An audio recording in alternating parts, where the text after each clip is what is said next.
Okay, there we go. All right. Sorry guys, I was switching a VPN. I was doing some VPN configuration, and my internet went temporarily down to just to configure things properly.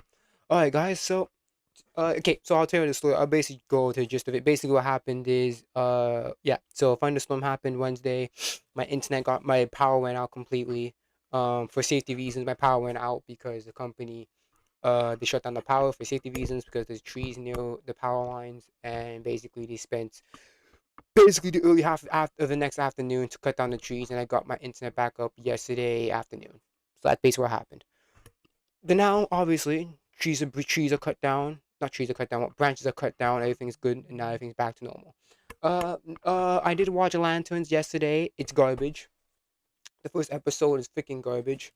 I'm not gonna go into too much in detail with it, but overall, uh, the creators of this, the showrunners didn't like the story. No, the showrunners didn't like Green Lantern at all. So it's basically people who don't like the source material, basically making stuff that they don't like.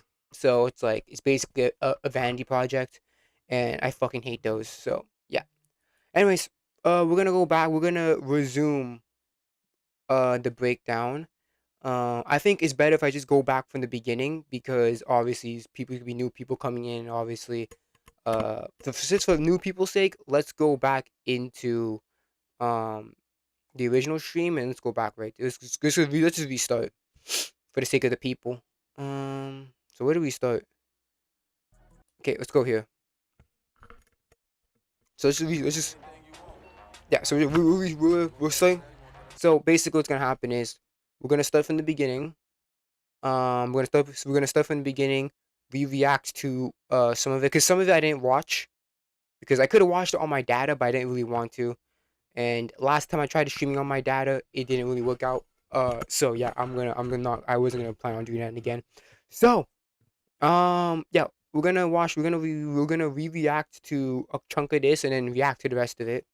After this stream, I'm gonna delete the one from Wednesday, so that way you don't have to go back and watch the one from Wednesday to understand this one. So this is basically RTA chat reaction point 50.5, kind of like a redo. So yeah, let's just watch this one. Let's just watch this stream, and yeah, I have some edit videos on the docket as well as some couple live streams you can glance over a bit in a bit. So yeah, so let's just go into back into it and yeah, break it down. 1080p because my computer is actually a better computer. I still have the old one up there on top of my armoire.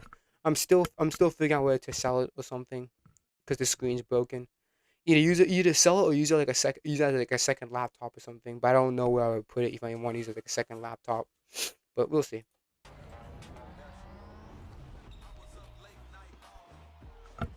So let's play now. We saw half of this.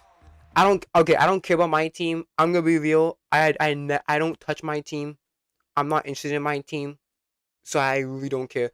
That's the thing too.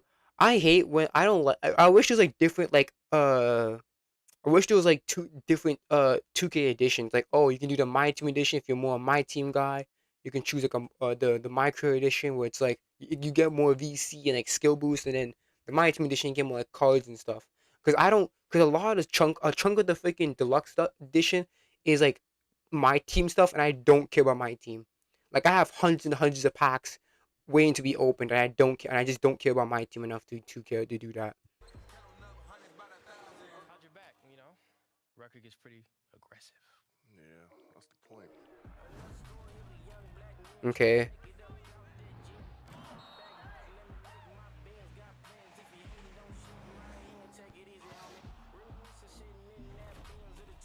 So that is micro errors. Again, I said it's gonna be like some virtual reality shit where it's like uh you're gonna be transport you're gonna use like a virtual reality headset to be transporting different eras. I said this before.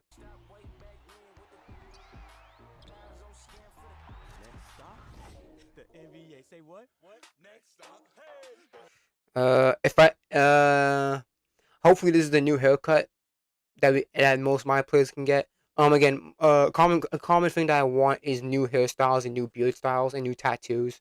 I'm tired of those same tattoos and hairstyles every single time. Like add more. There's so much more hairstyles out there in the world, but you choose the same set ones. It's so annoying. But as I said here, I think I don't know if it's gonna be like 2K22 or 2K23, where it's like you can go to college or G League.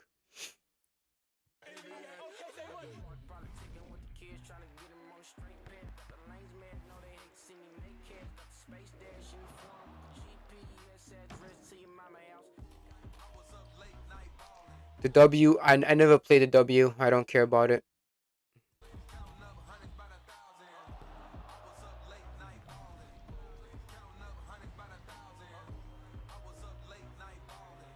Yeah. Also, there's different. I already talked about this, but there's different there's different randomized places that you can go to for rec.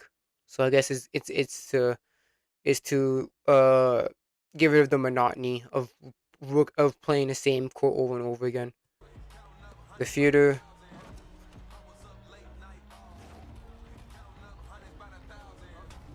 So what if my career era is just my NBA? Because they showed like all they showed all the setting, they showed all the modes. So I'm assuming my career era is just my career, my NBA, all over again.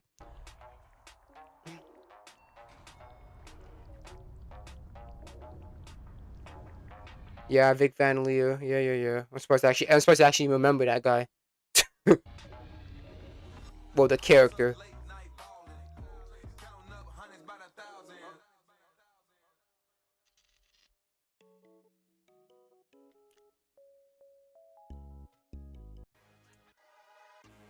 So I'm gonna skip through a bit of it because again I always saw most of this stuff, so I'm gonna skim through it just to get it by faster.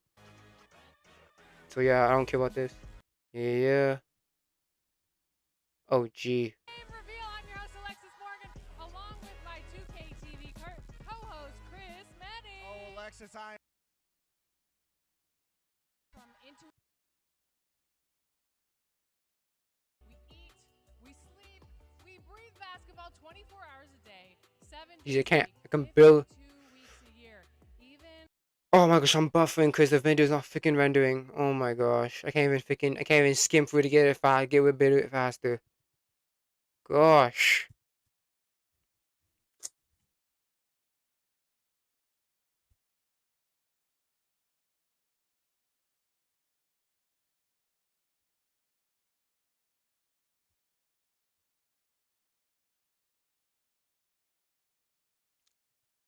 when the court is closed, you know 2K never sleeps. Never sleep is right. With all new updates to gameplay, the city, my player builder, my career, my team, and my NBA, there's tons of new features. Oh, guess so it is my NBA. So what's the difference between my career errors and my NBA? Because essentially the same thing. I doubt my career errors has an actual story to it. So what's the difference? And new ways to play. I can't wait to dive in. And you're going to hear from devs who built the game and a few athletes who are putting it to the test. So whether you're brand new to the game or like this guy who has been Oh my god, I didn't have this problem before. It's like having freaking, it's like crashing, like my freaking internet crashing, bro. 2K never sleeps. Never sleep is Hold on, right. let me render this shit again. I don't know why. It's like the video's not rendering, and then I can't skip things because I have to freaking wait for the thing to buffer. Okay, go back. Where were we? I mean, let's skip the talk. You already know. You know what we're here for.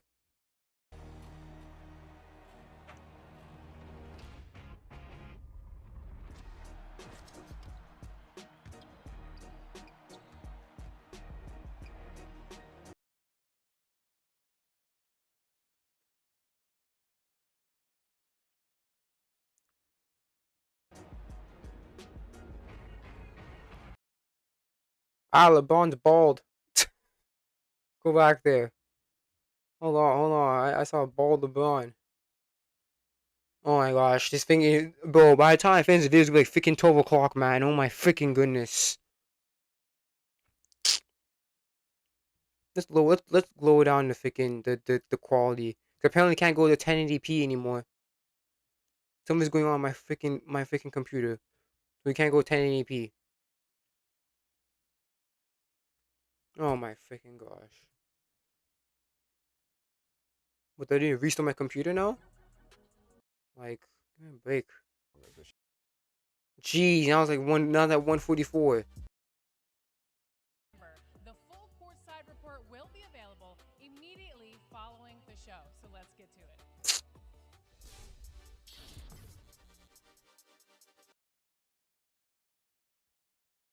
Jeez.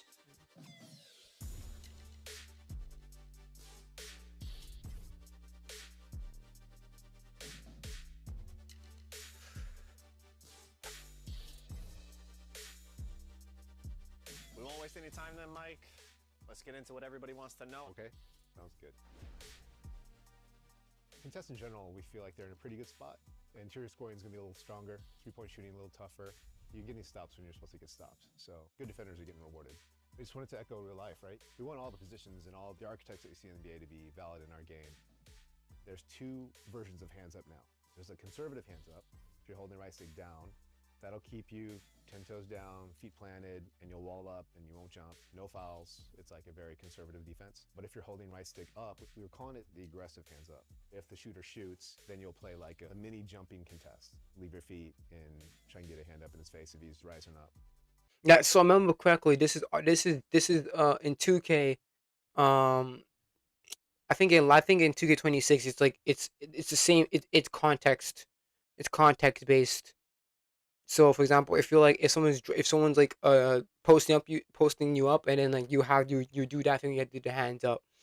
But if someone's shooting from afar and you're trying to run after them, then you automatically do a little mini jump. So, and I'm pretty sure last year was context based. Now it's actually player based. So you need to be mindful of, do I want to stay down or do I want to have somewhat active defense? Right now, wall up will apply anytime you hold right stick up or down. Other badges like Paint Patroller will be when you're actually hitting the block button. We want people to stick to basketball fundamentals. Everyone always teaches you, it's really bad to jump on a jump shooter, but against elite shooters in the NBA, guys are leaving their feet all the time. People need to learn when the right time is to jump, when to stay down, when to just be in hands up. But generally speaking, hands up is a lot stronger this year. Bump steals, overall defensive movement. What's different? What can we look forward to? Huge emphasis for us this year was defense. Defense is a lot faster. They spend a lot of time on body ups, improving coverage. Bump steals are very different. It's now trying to look at you as a defender, your steal ratings, and my ball handle ratings.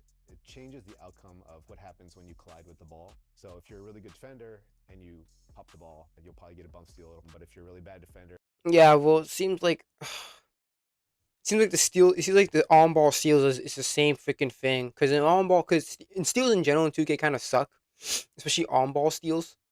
Because the only way you can get a steal in 2K, if you either it's either that you intercept it or it's a bump steal. You can never really use the button or the sticks to really strip the ball properly. Most times when people get a steal, most of the times it's interceptions or bump steals. You're not gonna get a steal when you're pressing a button or flicking the right trigger. and you kind Or of the collide right with the stick, ball, sorry. and what will happen is the dribble will fumble the ball and recover it. In 2K26, a lot of the dribble moves had different sensitivities to how the ball would pop out. Escape seemed almost, impossible to knock the ball loose. Behind the back seemed much easier to knock the ball loose. Has that been reworked at all in 2K27? Yeah, so what we did was we did a collision check, but the new collision system and the fumbles and the steals, they all work the same way. Behind the backs and the escapes and all the dribble moves, they should behave Okay, similarly. maybe I As should. a defender, read the play. Let's go to 720. Let's see if my internet can actually run 720. Jeez. Read the play, cut off the ball handler, reach at the right time. Oh, I guess it can't. I guess it can't. Oh yeah, Miami Heat. They have Klay Thompson.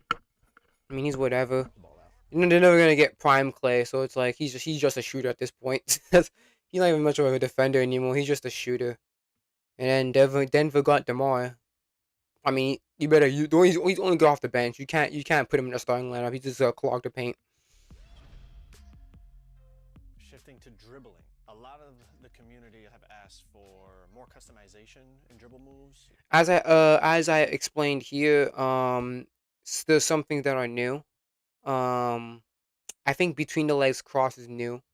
Uh, because you had moving through the legs, but it's actually like standard through the legs cross. So I'm assuming that's new. Um, breakdown moving combo is new. Let's see here. Oh shit. Instead of Misdirection hesitation is new. All the misdirection stuff here is new. one dribble move containing 3 or 4 different moves within that package, kind of breaking those down. Is that something we could see? Yeah, I believe we broke down all of them into their own individual moves, or almost all of them. Again, my question is how fluid are each animation? That's the thing, because if the moves aren't freaking fluid, then it's like it's kind of like it's very chopped. Like because most, let's be honest, 2K doesn't really do really well when it comes to like customizing jewel packages. So it's like it's very sometimes it's very like it's not very fluid, very choppy like. So I hope it's more fluid that you can actually chain combos properly. It had like 4, 5, 6 categories. Now it's broken down into the stance. The jabs are separate. The step overs are separate. The side step is separate. Side step packages was the big one, which you guys use all the time. Yep. So now you can choose your behind the back escape. You can choose your hezi escape, your cross escape, all separately. So you can mix and match with different players. Even like the crossover, the driving crossover is different from the standing ones. Pretty much free to mix and match whatever you want. It's gonna be fun. It'll be fun to see what people build. Oh gee. Can't even video can't even render fucking 720. Can you imagine putting at 1080? Oh gosh. I don't get it, man. Is that my frames dropping or something? Let me see. No, my frames are not dropping, so it's just my internet's acting stupid. I don't know what's going on. Maybe it's the VPN.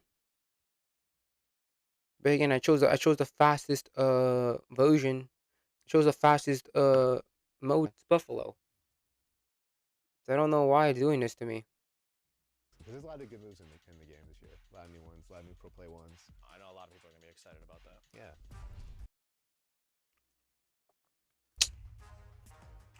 Any new features added to 2K27 that you think are noteworthy that'll maybe give a little buzz to these last few weeks? One of my favorites is the step through mechanic. You know how Ant is always doing pump fakes and then taking another 2 steps to get to the rim. Yeah, not a lot. Let's be honest here. Not a lot of people are going to use the step through.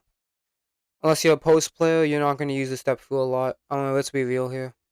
To get the shots off. Because it depends on the meta of 2K. The meta of 2K, because always is in the early 2K. There's always some like meta where it's like there's always like a broken like there's always something that's broken within 2K, whether it be shooting or the freaking stealing. There's always something broken within 2K.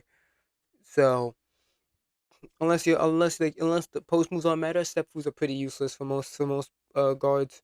So anytime you pick up your dribble, you can do a step through jumper or layup by holding the right stick in like one of 5 directions. And also, as I explained, they are really pushing for they're pushing hard into the stick using, because I don't use stick. Most people I use the square button.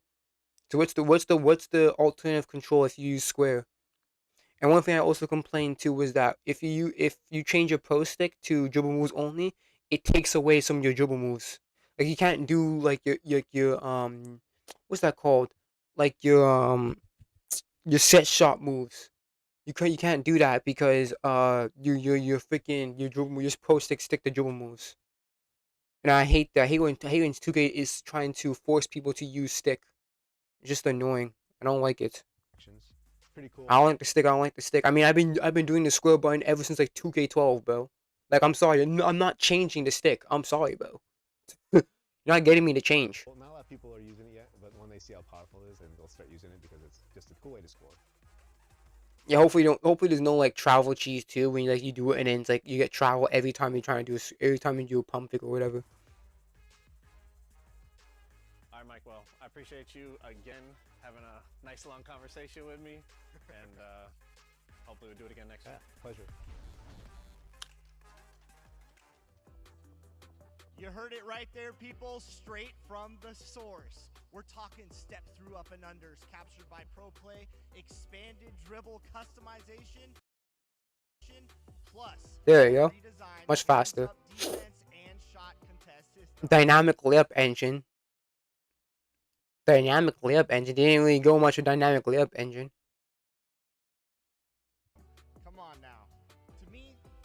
They didn't really talk about the dynamic layup engine. They didn't even go into more of that, as well as skill-based ankle breakers too. 27's gameplay They this didn't talk year about that. just so balanced, which is I know was a big point of emphasis for our gameplay developers. And gameplay in 27 is doing it big And also, they didn't talk about the logic-driven dunk meter either. So I hope they go explanation with that too. this year, Chris. Even bigger than what you can see behind me. All of these updates are just the beginning. Chris, I even heard that we have over 7,000 new pro play animations in 2K27. Wow. There is just so much to cover today. So we're going to keep the ball moving. What do you say? All right. Like I said, we're coming to you live from Los Angeles, one of America's all-time Hooper cities. So I think it's only fitting for our next topic, which is the city. There are a lot of exciting updates to the city this year. Let's see what you think. Let's do it.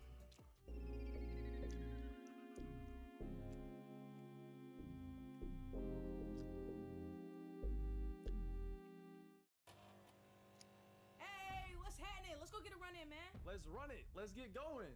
Man, you know I'm down. Come on, let's do this. Let's do it, gang.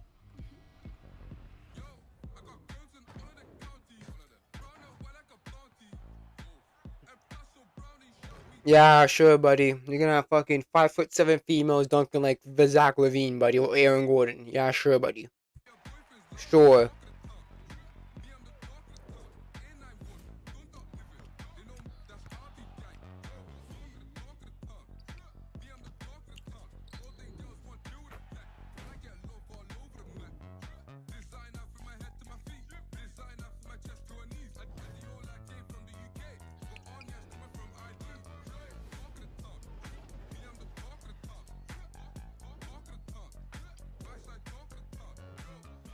You know what's so funny too? In order for 2K to be cheap and not to spend money on actually making another game, they just combine the WNBA with the NBA. Because guess what? They know that the WNBA is not gonna get shit. If it was a WNBA game only, let's be honest, they wouldn't even sell 2 million copies, or even if a fucking million. Nobody will buy this fucking shit. So they had to combine. So they had to ruin a lot of the veterans fun by combining both the female players and the fucking male players. So does that mean that there's gonna be restrictions on some animations because of women, or there's like is that how women need higher ratings in order to dunk, to do certain dunks and shit? Because most women can't do a fucking one-handed dunk. So what the fuck what's fucking going on there? No one can do a fucking rim grazer.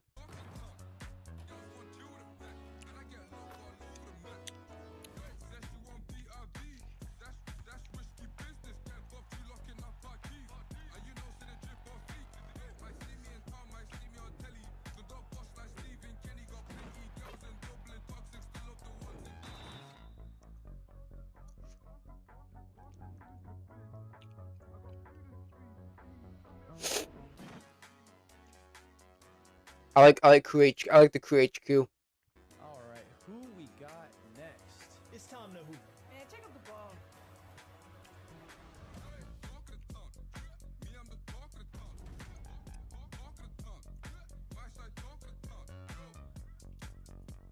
Let's go. Just wow. Did you see that? This is huge.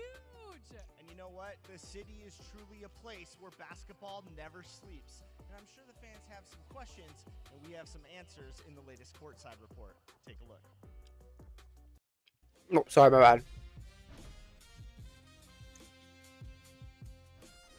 This year, we're breaking boundaries with our first ever co-ed city, allowing male and female My players to compete side by side. Yeah, sure, Whether you're buddy. a rookie honing your skills in the all-new casual corner, That means you can make 7'4" females. Okay, cool. dedicated squad climbing the competitive ranks inside your very own crew HQ, or Again, if anything, having women in this team is nothing but fucking set dressing, because there's no disadvantage or advantage of choosing a female player or a male player. It's like, well, blacktop legend battling bosses at the What's the iconic difference? Rucker Park and Street Kings, there is a stage for every hooper.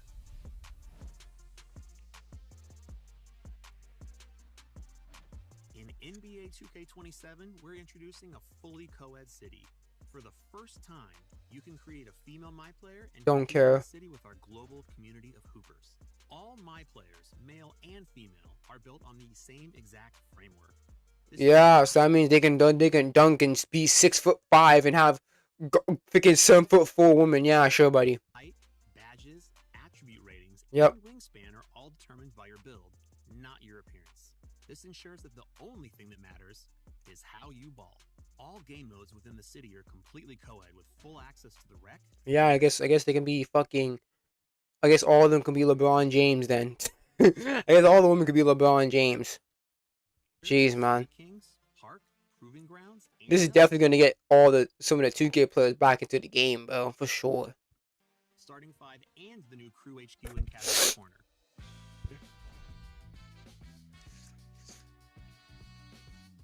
Inspired by community feedback, the Rec, Theater, Anti-Up, and Seasonal Parks all feature new environments. Every game at the Rec now looks unique, with 5 different environments, all available at launch, which will be randomly selected each game. Yeah, they better add more per season. I'm more sure they're gonna have the season pass again, because you obviously know 2K loves money, so they better add more locations, bro. Better not be just these same 5 the entire game. You never know about it. You never know, 2K. These guys do anything to cut corners, bro. A legendary court in the real world.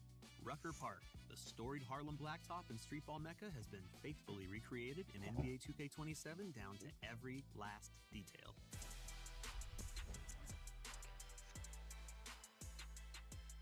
Crew HQ is your home base in the city for you and your friends. Customize your crew's uniform and logo and see it hang proudly in the new Crew HQ rafters, where every crew member's jersey will be honored high above for everyone to see. Wins come and go, but a jersey in the rafters is legendary. Inside, you and your crew can practice together on 1v1, 2v2, and 3v3 half courts, in addition to 3v3 and 5v5 full courts. When you're ready to challenge rival crews, you and your squad can face off against other crews via matchmaking in 3v3 and 5v5 games. Each day, your crew will be placed into a leaderboard of 40 crews matching your tier. You've got 7 days to prove your crew is worthy of promotion.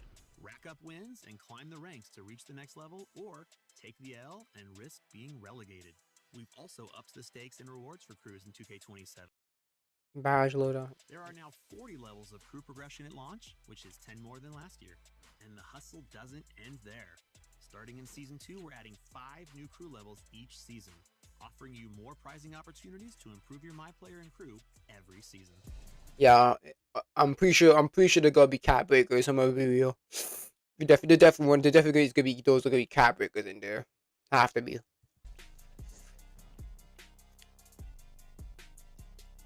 This year, we really focused on making NBA 2K27 as accessible as possible. Yeah, clearly. Allowing the newest clearly you did. You can tell. To practice their skills, at least I can tell. Space that allows for head-to-head play with other users learning the game as well. Upon entering the city, players can... Yeah, but didn't they already have something like this in the theater? Like something like casual court? So it's like, why do you really need this? Because the theater already had casual court. Whatever. Build confidence in the casual corner. An optional... And then if you go to different parks, you had casual. I'm guessing there's no affiliations anymore. Judging by this, there's no affiliations anymore. But it's like they already had this in the theater. Space for new players to find their footing. New hoopers have the opportunity to face each other in rookie-friendly 3v3 and 5v5 games before taking on tougher competition among the wider community. These new game modes are assigned based on new players' performance tier or plate color. Players will start at casual tier in a PvE format before graduating to face other players. When you feel ready to put your skills to the test in the city, you can skip ahead at any time. From competitive co-ed gameplay to a stunning After Dark environment, we've brought new life to the city and made it representative of every hooper on the planet. Run the court with your crew, perfect your skills at Casual Corner, and show off your MyPlayer in rotating park environments. Lace up and play around the clock, all day, all night. Greatness never rests in NBA 2K27. Yeah, it's NBA. Not fucking W/NBA. Fuck out of here with that shit. No, it's NBA 2K. Give me a fucking break. 2K fans, we're talking about the first ever co-ed city this year. Yeah, that's definitely. I mean, yeah, that's definitely what's gonna get people in. Yeah, co-ed. We've got 5 new rec environments which rotate for a fresh experience every time. Casual corner for new players, and even crews now have a home base with Crew HQ for competing and connecting with friends and opponents from all over the world. There's so many places to hoop, Chris. You know, Alexis, I'm starting to recruit some people for my own crew, so I have an open invitation if you'd like to join us. No. What makes you think that I'm going to join your crew? If you've ever played with LD2K, you know that he does not pass. But I digress. Besides, I already have a crew. In fact, I think we should bring out one of my crew right now to talk about this next section with us, one of ESPN's finest. A true hooper who knows the game better than most, and a former LA Spark star, Shanae Ogumake.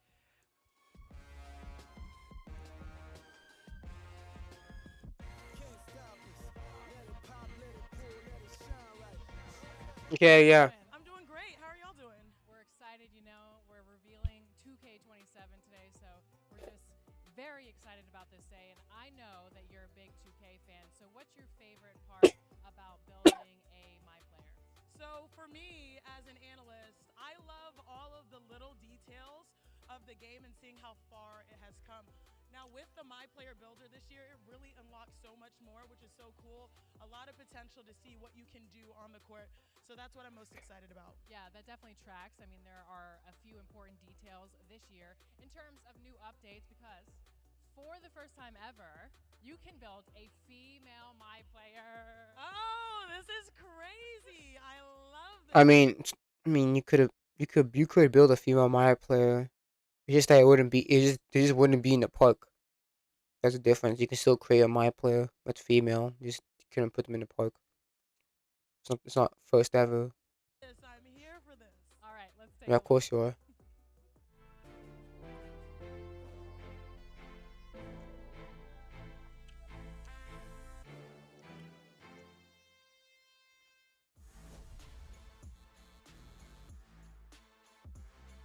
The My Player Builder in NBA 2K27 offers more personalization with new builder paths and added badges, a redesigned takeover system, and for the first time, the ability to create female My Players. I don't give a This shit. is the most versatile My Player Builder in NBA 2K history. Yeah, sure, buddy. Unless you give me fucking unless you give me new hairstyles and shit, I don't believe you.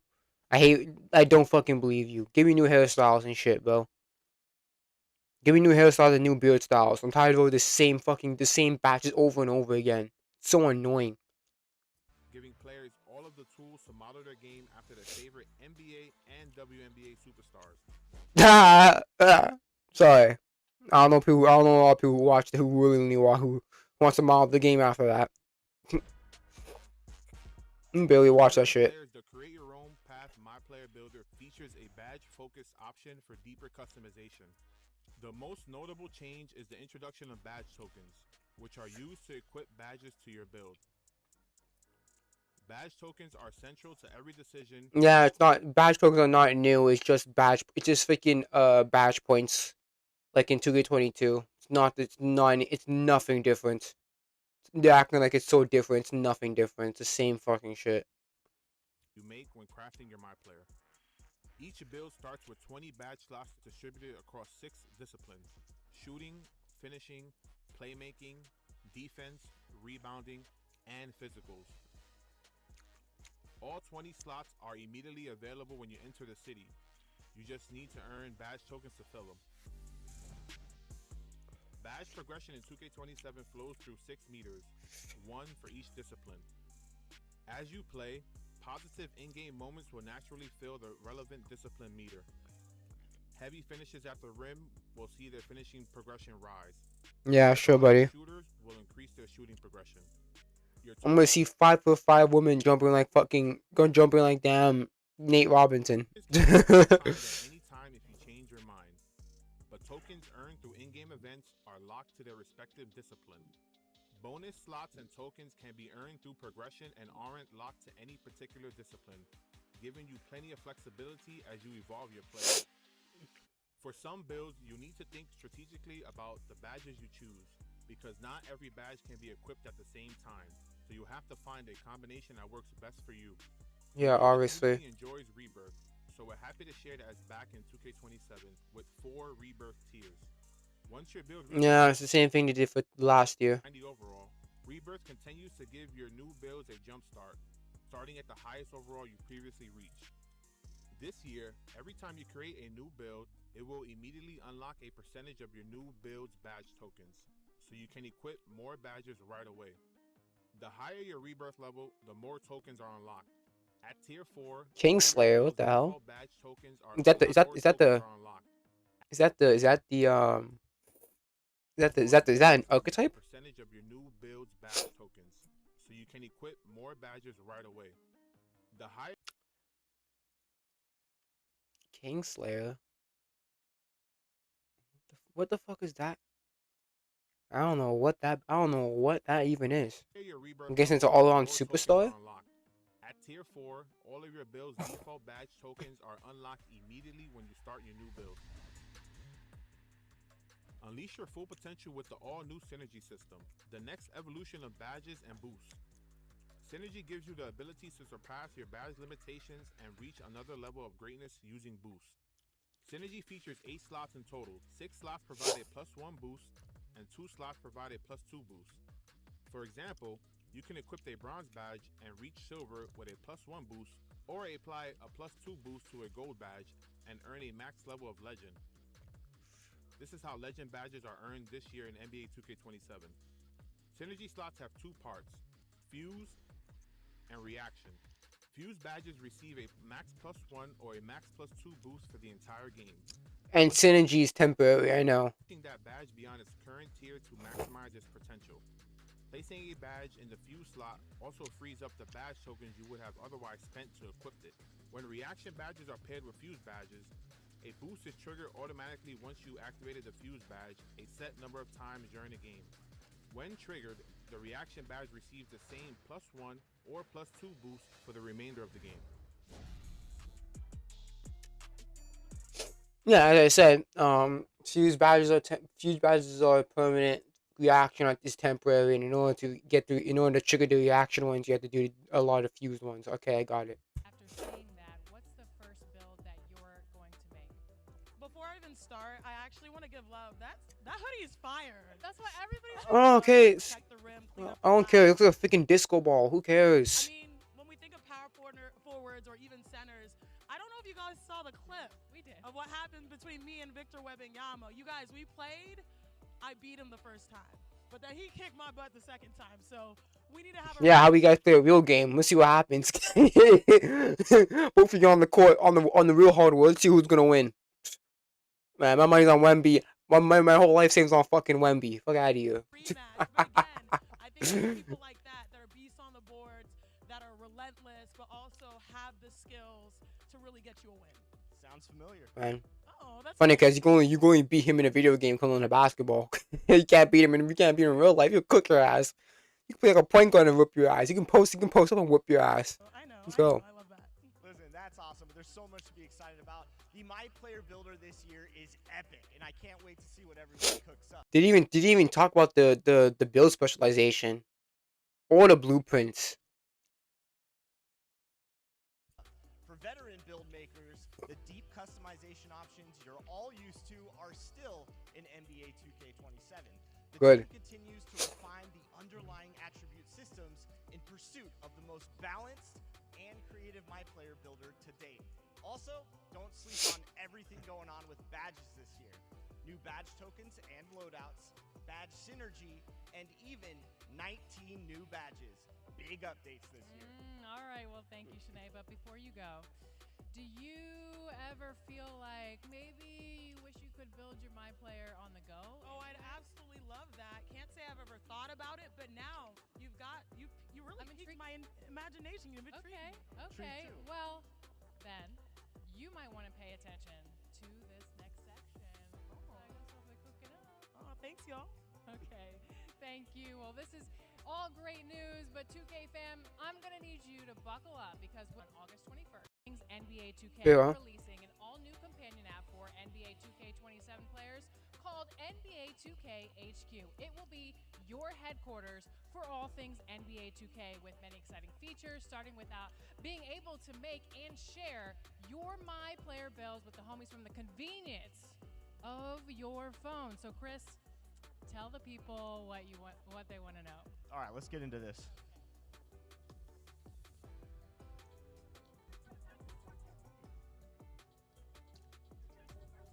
Like Alexis said, now you can take that My Player Builder console experience and bring it everywhere with the all-new NBA 2K HQ app.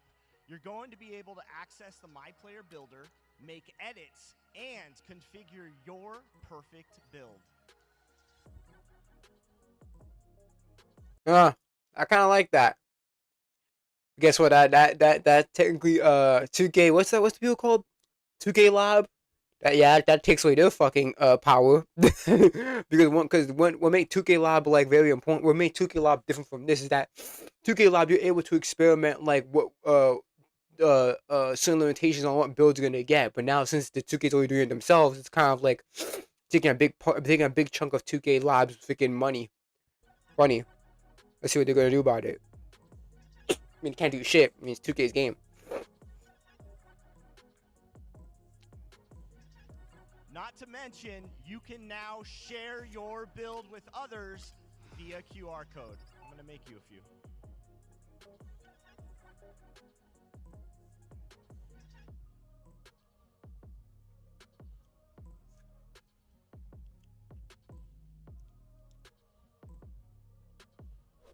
You can also message your team members and friends. Track progress on your crew's weekly goals. And the best part is, you can earn even more rewards every day you log in to 2K HQ. Cool. Hoopers everywhere, and I am personally extremely psyched about it, Alexis. I'm definitely going to have a few builds ready by August 28th to cross all of you up. Remember, you all, the app is dropping on August 21st, just 3 days from now. So mark your calendars, download the app, and get into the world of 2K. Oh, August 21st. That's today. Okay, we can download the app. You can try it out. Let's download the app then. 2KHQ. Is that what they fucking called it? I bet. So imagine like, oh, it's US only. Is that what it's called? No, it's 2K Lab.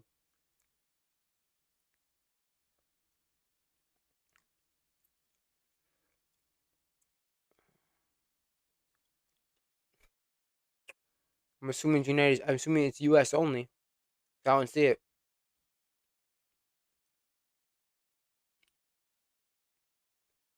Yep, I don't see it. So I'm guessing it's US only. Okay, sooner than later. Now, I'm feeling very good today. I'm excited. So, what if I told you that I have another surprise for you, Chris? I'm ready for it. And what if I told you you're not going to have to wait until August 28th to test out your build? Okay, I'm Early intrigued. access is now going to officially start on August 26th.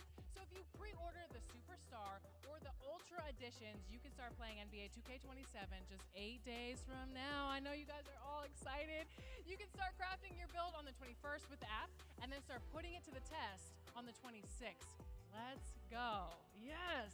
Now, if you're a member of the NBA 2K community, you know these guys well. They don't need any introduction, but I'm going to toss it up to the booth where Evan and Stacks are coming to you live. Okay, I don't care about my team. Let's skip my team. I don't give a shit about my team. Let's go to my NBA. We got 10-day contracts, new historical courts for era, NBA Cup and Oh my gosh, yeah, you're actually adding your stashes back. Also, a lot of the formats. Revamped it. Okay, let's go back. my team, but you will have to tune in to the My Team Courtside Report that will be dropping right after the stream. I'm not gonna lie, Evan, we cooking right now. A lot of fire news. My team getting some big updates. What else? What else do we got? I got even more for you. Next, let's break down my NBA. This year, The dev team's first goal was to get back to the basics and improve the core franchise experience that we know our MyNBA community really cares about. There are so many features here, like improved free agency negotiations. We've got a new morale system that tracks friendships and rivalries across the community really cares about. There are so many features here, like improved free agency negotiations. Okay. We've got a new morale system that tracks friendships and rivalries across the league where you can form big threes. You can do 4-team trades and even throw in cash considerations. Okay, well you should do like 7-team trades. Because most NBA people nowadays are doing 7-team trades, 7-team trades, 4-team trades. Oh my gosh, really 4-team? Why not just go to like the 7-team? A lot of people, you see people doing that. You saw with the Julius Randle trade literally this summer. What are you talking about? 4-team trades, fucking trash. We have contract buyouts on the buyout market. We got 10-day contracts, new historical courts. Yeah, finally have 10-day contracts. Jeez, this fight's finally new. Eras, NBA Cup improvements, the new All-Star Game format, and a lot more based on your community feedback that you can all read in the NBA. Oh, they added the CBA and second apron and shit. Okay, cool. Now, What the fuck is yours, Stash? Evan, I heard you mention 10-day contracts. Can I now sign myself to a 10-day contract so I can win a championship? Stacks, anything is possible in my NBA. Now, after accomplishing that goal, the dev team wanted to add one more feature that might be one of my favorites, and that's my NBA Legacy. This is a player-locked save that allows you to pick any player in the modern era, and you can earn experience to level up your badges and upgrade your attributes as this player. You can continue the career of a superstar, or pick a lesser-known player and create a legend out of them. It's almost like playing through the career of any player of your choice within my NBA sandbox. Stacks, if you could pick one player in today's NBA to play in for my NBA Legacy. Oh, that's so hilarious. The new 2K app HQ got fucking delayed, bro. It's literally delayed. Ah, that's already one step in the bad territory for 2K. Who would it be? I think this might be the easiest question you asked me all day. I'm gonna go with Jalen Brunson. All right, I'm trying to win back-to-back championships. About for my team and my NBA here. So all the line cheating to day one of 2K27. Protecting fair play is an ongoing effort, and we'll keep improving how we combat cheating, and we'll have more. Yeah. Because it's finally my career. I didn't kill all the other shit that nigga was yapping about. Evan. Now this man standing to my left needs no introduction to the Hooper community. Is a 2-time NBA All-Star from the Indiana Pacers. Tyrese Halliburton. Welcome. We're so excited. I'm just kidding. Appreciate it, guys. I'm actually glad he's healthy, bro. He has eyebrow and shit, and he's actually slimmed down. Guys, is my mic on? Yeah, appreciate it, guys. Everybody hears you. How's your summer been? Great. Just got married, so it's been a good summer. Excited. Congratulations. You got darker too. Man, it's been a lot of time in the sun. Thank you. Congratulations. Well, here we ask the hard-hitting questions, and we're gonna just get it right started. So, if you could play in any other era, what era would you play? It's kind of fun just seeing young guys getting married. I say that now, and then give it 2 decades, and then next, the ass for getting a divorce, taking half his shit. Oh man, probably 2010s, just because that's me as a big basketball fan, big gamer. That Heatles LeBron era. That's very much so what I grew up with. Well, I can tell you like your basketball history, so that probably means I think you're going to have very much fun with this next brand new feature coming to my career this year. For real? What y'all got? Let me see. Well, I think we should take a look. Okay, let's see. What up? What are you playing? It's the new 2K? You know it. It's my career eras. You like it? Do I like it? It's fire. You build your guy like regular my career, but you can play in all these different eras. They got the Curry era, LeBron, Kobe, Jordan. I like that. And Magic and Bird. That's the 80s one. Forget being the best of your era. Play Play to be the best of all time. The debates about who's the greatest player and the best dynasty in NBA history will never end. Settle them yourself in My Career Eras. Step onto the court and create history. Outshine Magic and Bird. Yeah, they don't have 2K HQ. I don't know if it's only for US only, but if it is, that's fucking retarded. And yeah, I can't find it. It's not here. So I don't know if it got delayed or some shit, or fucking iPod King Carter fucking recorded it or got something. I don't know. -5. You had an 87. They took your shit down to 82. Oh yeah. Well, what do I sound like?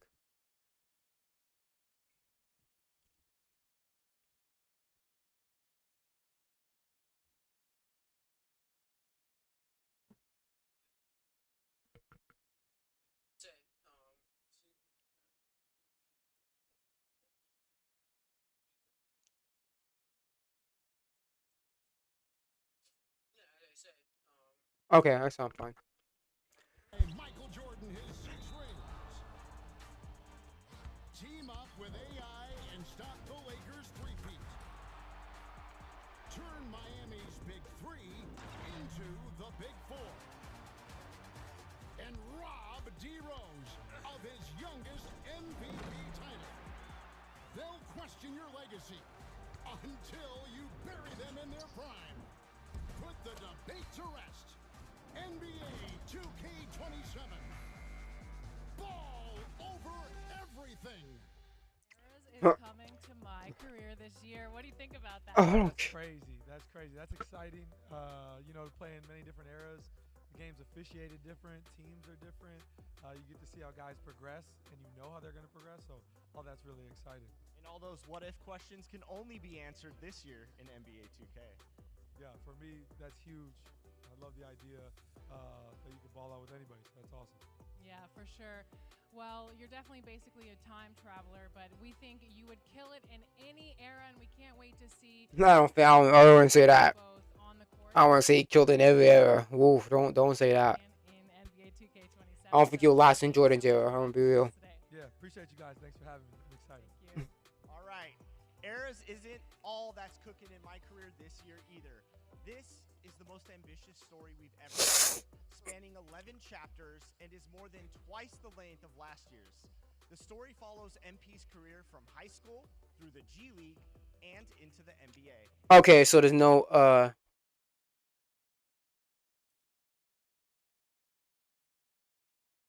Okay. Okay, yeah. So it seems like today the pathway is G League now. Because I think last year it was Euro League. And now it's back to G League. We also run into some new characters in MP's story you just might know. He had this crazy look in his eyes. Yeah, but he was trash. I'm glad he was there. Why? Because that could happen anytime. Dirty or not, still basketball. Can't really be worried about playing like that. Yeah, whatever makes you feel better, okay? Have you talked to Dion? Is he gonna see you this week? He's here, right? Yeah, tomorrow. I want to work with him on a few things before the tournament. Yeah, man. We gotta win this tournament, man. The water bill is gonna be astronomical. You've been taking so many showers. I'm way more concerned about impressing the scouts than showering right now. I'm not gonna lie. Wait. The G League guys? Featuring none other than Vince Staples as MP's cousin. He helps you navigate the challenges throughout your entire journey. But that's not all. There are so many routes into the NBA today, and the same goes for our game. While this isn't the first time you've seen the G in MP storyline, it surely will be one for the books. Take a look. What up, Dion, my boy? Hey, what's up? I'm ready to get you to work. Come on. All right, now, ruck is one thing, but that street ball, it don't translate to the G. If you want to get drafted next season, you got to establish yourself immediately. See, that's why I like you, Dion. You always one step ahead of the competition. That's what I need. And I know I ain't got to tell you, but I'm going to tell you anyway. G League ain't no joke. Everybody there is fighting with every cell in their body to get to the NBA. But there is even bigger news for my career this year. Yeah, For let's the see. first time ever, you can now team up with a friend and cement your legacy together with an all-new co-op experience. Check this out. Okay, but listen, now it's time to make history. I mean, winning a championship as rookies could be massive for your brand. You could be the new Magic and Bird, all right? And on the same team. I mean, nobody has seen that before. I like that. Okay, but which one of us is Larry? Obviously, I'm Magic and you're Bird. Okay, that's cool. I like that. Oh, you're cool with being one of the greatest players of all time? That's mighty big of you, Trace. What can I say? I'm a generous guy. Yeah, okay. You can pick from 9 build templates to customize Trace's physicals inspired by superstars like Giannis, Steph, and KD, and then earn points to upgrade Trace and become the ultimate dynamic duo with him on the court. When your running mate isn't online, Trace plays with you like an AI, and your friend can hop in and out of co-op with you at any time. The best part is that both you and That reminds you, that's like 2K18. It's like 2K18, but it's like but instead of having a running mate, you have a mentor, and that mentor is like Shammy Wells. That was 2K18. your partner earn full amounts of VC and season XP as you progress through the My Career. He's a shooter though. I'm not gonna lie. He's a deep shooter. I agree. All in all, My Career is packed this year. Eras, co-op running mate, fire and concrete in the modern era. 2K27 My Career is surely one of the. Here's the thing. Also, are we gonna play the same position? That could be a problem. Hopefully, if you're a forward, if he's a point guard, if I'm a point guard, he plays like a different position, like a small forward or like a power forward. I don't want him being in the same position as me. That's gonna be fun. That's gonna be stupid.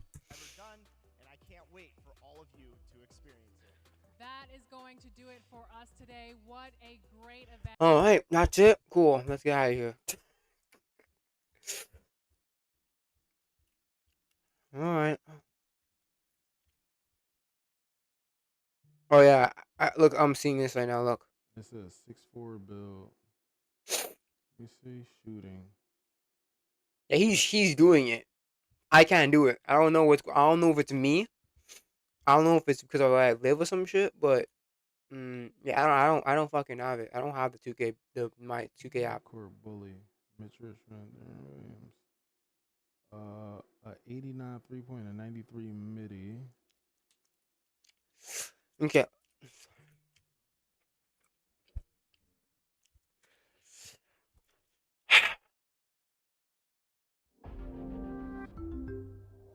The Trump administration has sent its first group of so-called third country deportees to Liberia, meaning people deported to a country that is not their own. About 20 people from different countries. Yeah, because what? Because their own country doesn't even want them. Come on, bro. Like they're gonna go somewhere. If their own home country doesn't even want them, then send them somewhere else. Then get punished for going to a country illegally, bitch. I don't care. Liberia's Woohoo. capital, Monrovia, Womp on womp. Thursday. CBS News reports a small group refused to get off the plane and had to be escorted off by American officials. They later returned to the plane, and CBS says their whereabouts were not immediately known. Liberia has agreed to take up to 1,200 third country deportees from the U.S. over the next year. Yeah, and that's why they're getting sent to Liberia. You know why? Oh shit! Fucking spit came out my mouth. Oh shit! I'm chewing gum. That's what happens. Yeah, you know why they're not getting sent back to their home countries? It's because they didn't want them. Their own home country didn't even fucking want them. So you get sent to Liberia, bitch. You get sent to another country because the whole country didn't even want your ass. Including people from Africa, North Womp and womp, South buddy. America, and the Caribbean. They will also be allowed to apply for asylum in Liberia. Liberia is also where the Trump administration is trying to send Kilmar Abrego Garcia, who was wrongfully deported to El Salvador last year, then returned to the U.S. to face human smuggling charges. A federal judge has blocked that deportation for now. In a separate immigration move Thursday, Oh, he was wrongfully there. Now he's a criminal, bitch. So you gotta talk about a heartwarming story. You're there illegally, bitch. if you're liberal, but heartwarming, okay, if you're somebody that cares about law and order. I don't care. I don't care if he was pounding a fucking a fat fucking ugly ass American woman. They weren't married. If you care about deterrence, if you If I care remember correctly. about not allowing our country to be taken over by third worlders, right? People from places that are not great, okay? Come into our border, come into the country in millions, which is what happened under Joe Biden.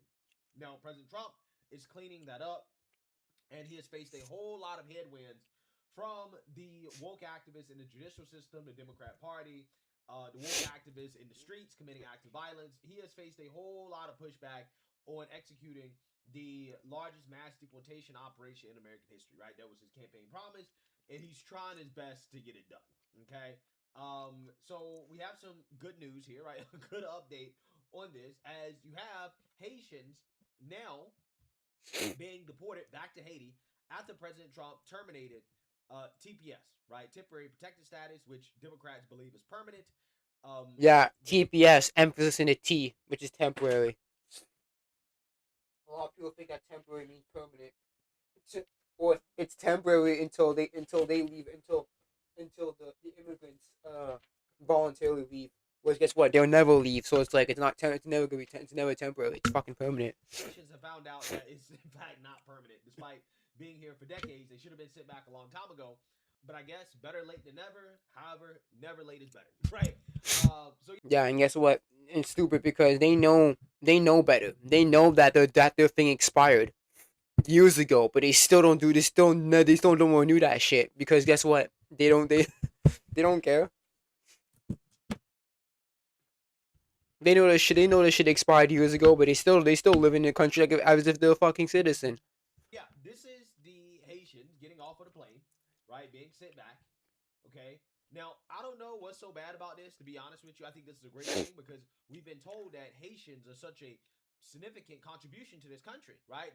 They are responsible for so much in GDP, so much prosperity that we experience in this country. They're amazing people. So much. And I personally think it is not moral to take away such amazing people from their homeland, right? They need to go back to Haiti. And yeah, they can go back to Haiti and then rebuild that structure, man. Since he did so much back in the since he do so much for the U.S., how about we put him go back to Haiti and make Haiti prosper? And to do exactly what they were doing in the United States that the politicians were bragging about so much. Okay, we can't say that Haiti is a shithole country. That makes you racist, right? So, hey, I'm saying it's not a shithole, right? I'm just going along with what they're saying.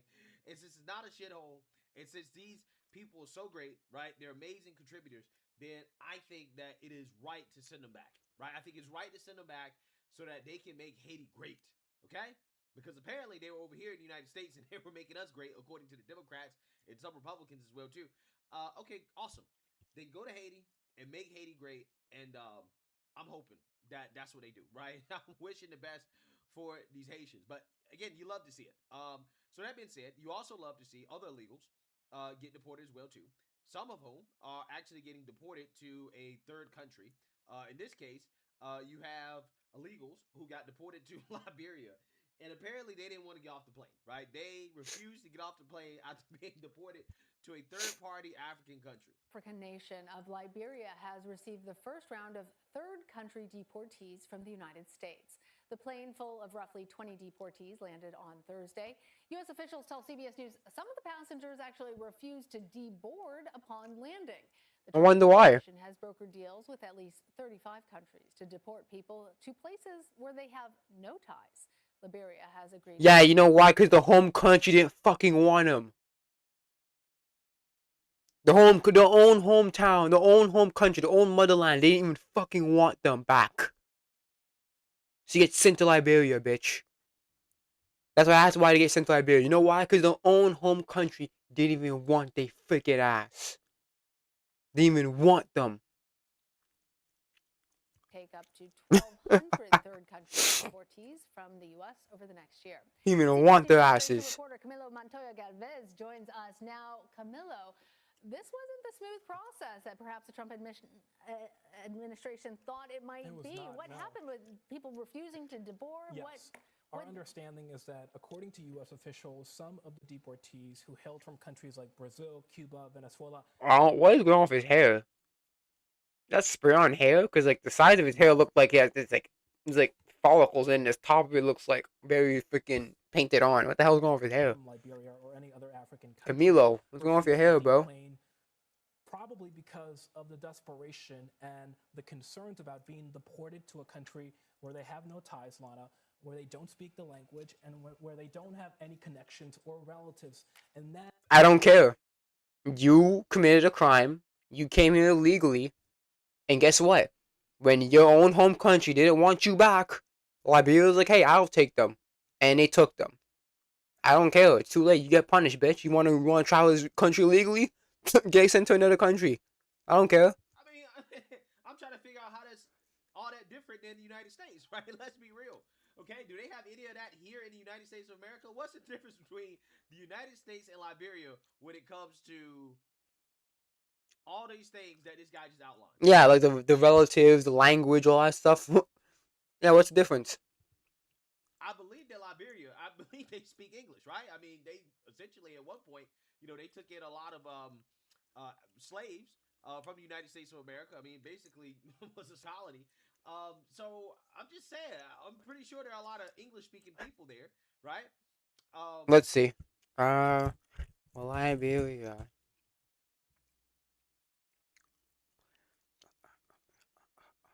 Yeah, the official language is English. The official language is English. Obviously, there's other ones like all these other native African ones, but the official language is English. So what's the problem? It's an English speaking country. That's the official language. They have some American roots, so to speak, right? I'm trying to figure out what the difference is. The difference is that it's Liberia. Yeah, that's a difference. United States. But when it comes to all the things this guy outlined, I mean, those don't seem like valid excuses for why they have to stay here.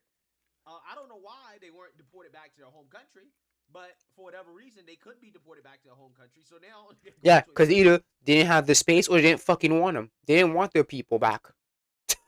It's a sad reality, but they didn't want them. The own country didn't want them back.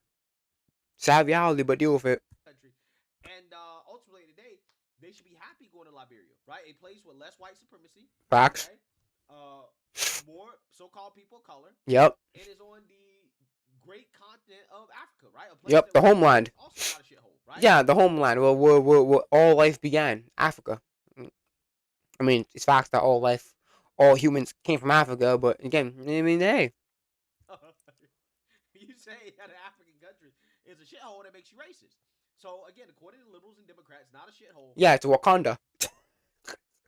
All the African countries are the equivalent of Wakanda. It's like on the surface they pretend they look like third world countries, but low key, underneath the vibranium, underneath the vibranium, we have a land of prosperity and natural resources. Shit, bro. Why these illegals don't want to live here, right? I'm confused. I was told that these countries are amazing. They're awesome. In fact, they're better than the United States. That is, in many ways, the objective by the Trump administration, to send a message to people in the country illegally or who are thinking of coming here illegally that not only could they face deportation to their home country, but potentially they could be sent to a far-flung country, including in Africa, where they have no ties, no relationships, and where they could be effectively stateless in limbo. And so Liberia has said that it will treat these migrants compassionately, but of course many don't want to be deported to Africa. Womp womp. Womp womp. Don't come in illegally then. You like come on, man. Like, oh my gosh, man. These people are such wusses. Such a wuss, man. What you don't want us to enforce? You don't want people to enforce the law, the fucking immigration laws? Canada does it. Obviously, they're more looser than the other countries, but the Canada does it. Fucking all the other countries fucking do it. So why can't the U.S.? That I spoke to say that they will I don't care. these operations because they believe that they are working in the sense that they are deterring illegal immigration. So, what is the plan then? If you are a migrant from a country that speaks, well, in Liberia it's English, but that has no ties to that country, what is supposed to happen when you get there then? Too bad. You figured it out. Man, you figured it out when you came into America illegally. You can do the same thing again in Liberia. Figure it out. You did the same. You did it. You did it. We did. We went to America. I'm pretty sure you can figure out something when you go to Liberia. It's a critical question. Yeah, that's my problem. They're supposed to start their new lives, right? Yeah. Same thing they're doing here in the United States. They work, right? They try to establish themselves. They can do that in Liberia. What's wrong with that? Apparently, Liberia is welcoming them with open arms. Why don't you want to go to a place where you're going to be accepted? We don't want you here. Yeah, because your own home country didn't want your ass. But guess what? Some countries are going to take you. And English student society, hopefully. So you shouldn't want to be in a place that you're not accepted. Liberia say, hey, come join us, right? We love to have you, right? We take you in. And for whatever reason, these illegals don't want to go. Why not? They should love to get some diversity, equity, and inclusion, to get away from the white man, to get away from white supremacy. Why do all these illegals want to come to America? To be subject to white supremacy? I really don't get it. I don't understand it. It's beyond me, but, this is the world that we live in. I just spoke to a man this morning, actually, from Cuba who had fled the repressive regime there in Havana in 2016, was working in Florida, was arrested by ICE last year, and was deported to the Central African Republic in July of this year, and has remained detained in a hotel with 20 other men from countries like Russia, Serbia, Ecuador, Vietnam, also Peru, and other nations that are not, again, the Central African Republic. They're stateless, they're in limbo, they have no mechanism right now to challenge their deportation to come back here or to their home countries. In many cases, they don't want to return to their home countries because they fled political persecution. And it's also important to note that the Central African Republic is one of the most dangerous places in the world. In fact, the U.S. State Department says, Lana, that no American citizen should travel there under any circumstance because of the widespread insecurity there. Well, thank you for. I don't care. They're not citizens. They're illegally. I don't care.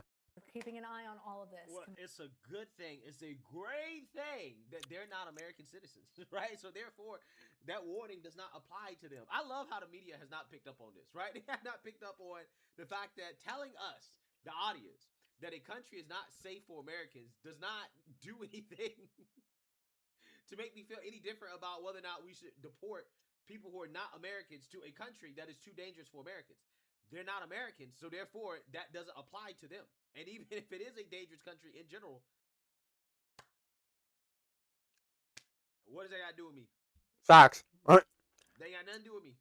That has nothing to do with whether or not we should enforce our laws, right? How dangerous another country is has nothing to do with whether or not we should enforce our immigration laws, okay?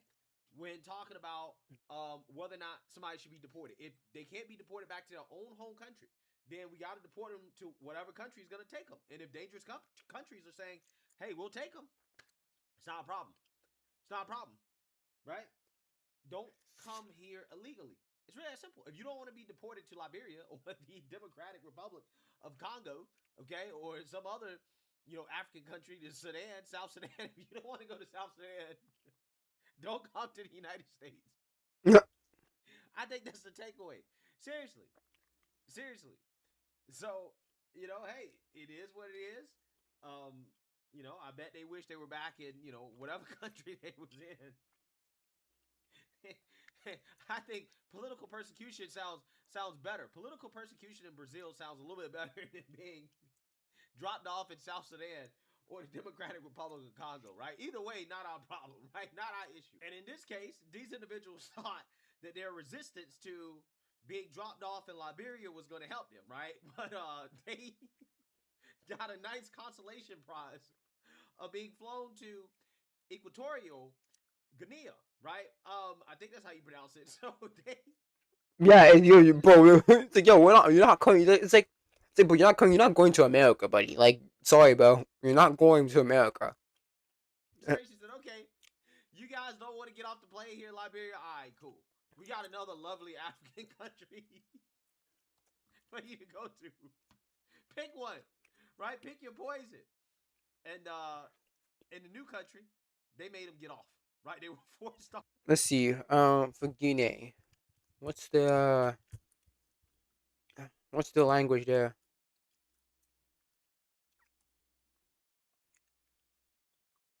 What's the official language?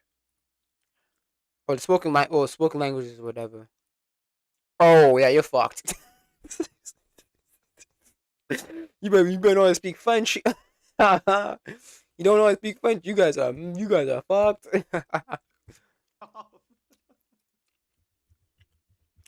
Yeah, you're not going to America. 5 of them were forced to disembark against their will. 2 other sources said, yeah. So Yeah, like you're not going back to America. wow, wow. That's crazy. That's absolutely insane. That's fucking jokes. That's That is funny. absolutely insane. You gotta love it. Well, again, this is a deterrent. Don't come here if you don't want to end up in one of these fabulous African countries. But let me know what you guys think. Make sure you like, comment, and subscribe. That's funny. That's hilarious.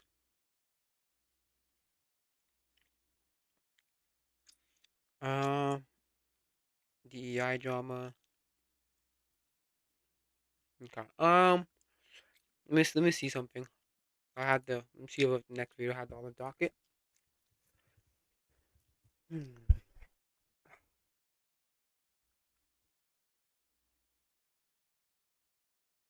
One Piece Blackjack.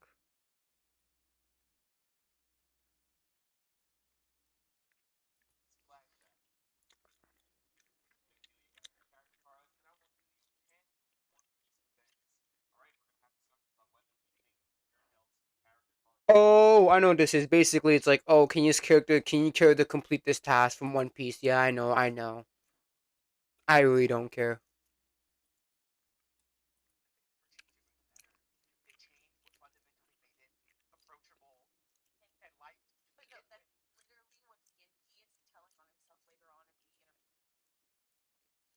On himself later on in the interview because he blatantly says that he doesn't wake up every morning to go out of his way to upset the fans, but that he goes in trying to create something that was like emotionally invested and that he created That he something wanted to new. do, yeah. And I'm like, so you just basically told everyone what you went for is that you wanted to create something that you wanted to create, regardless of how it affected other people that actually care about it. That you do not actually care about Green Lantern or are passionate about the Oh, idea. talking about lanterns? It's about Okay, the let's fact go. We that can talk whether or about not it. you get to make what you wanted to make. And he blatantly says it's just the cost of doing business. And guess what? We've got time and time again, decades old and recent examples of making the shit you want to make is totally fine when it's your own shit. So But no, you but got he blatantly the says two you have to do it within the IPs because they only want to the studios only want to continue creating the IP. Yeah, but here's the no. But here's the thing though. The thing is that you're making something that already has an established fan base and IP. So therefore, you should care about the people those people that are already invested in Green Lantern and the DC universe. If it's something completely new, right? Then obviously, yeah, do what you want because it's completely new. It's completely new IP. But you're taking something from established IP that multiple writers spent decades on working on. Saying that everyone needs to accept the fact that yes, they're going to still make it under the name of the IP, but they're going to then make whatever they want to make because it's the only way the studio is going to allow them to make those projects. No, I'm not disagreeing with you at all. I'm saying there's a dichotomy here amongst the two types of creatives. You've got your Peter Jacksons, which say things like, "We're not doing Peter Jackson's Lord of the Rings. We're doing J.R.R. Tolkien's Lord of the Rings. My shit, stay out of it." Then you've got people like Kane Pixels, who made the Backrooms, which is I'm the one that made the fucking Backrooms. I'm going to do what I want with the Backrooms, and people will respond. But not like those, the two types of creatives. And guess what? Both those things, the old Lord of the Rings from fucking 25 years ago at this point, or Backrooms, both going to be remembered in 25 fucking more years. If you're a creative genius, you can make something that nobody's ever seen before because you know better. But we have enough evidence to know that Damon Lindelof is not a creative genius. Yeah. And ironically, Star Trek of the Kurtzman era gave us the greatest clip that we're ever going to get.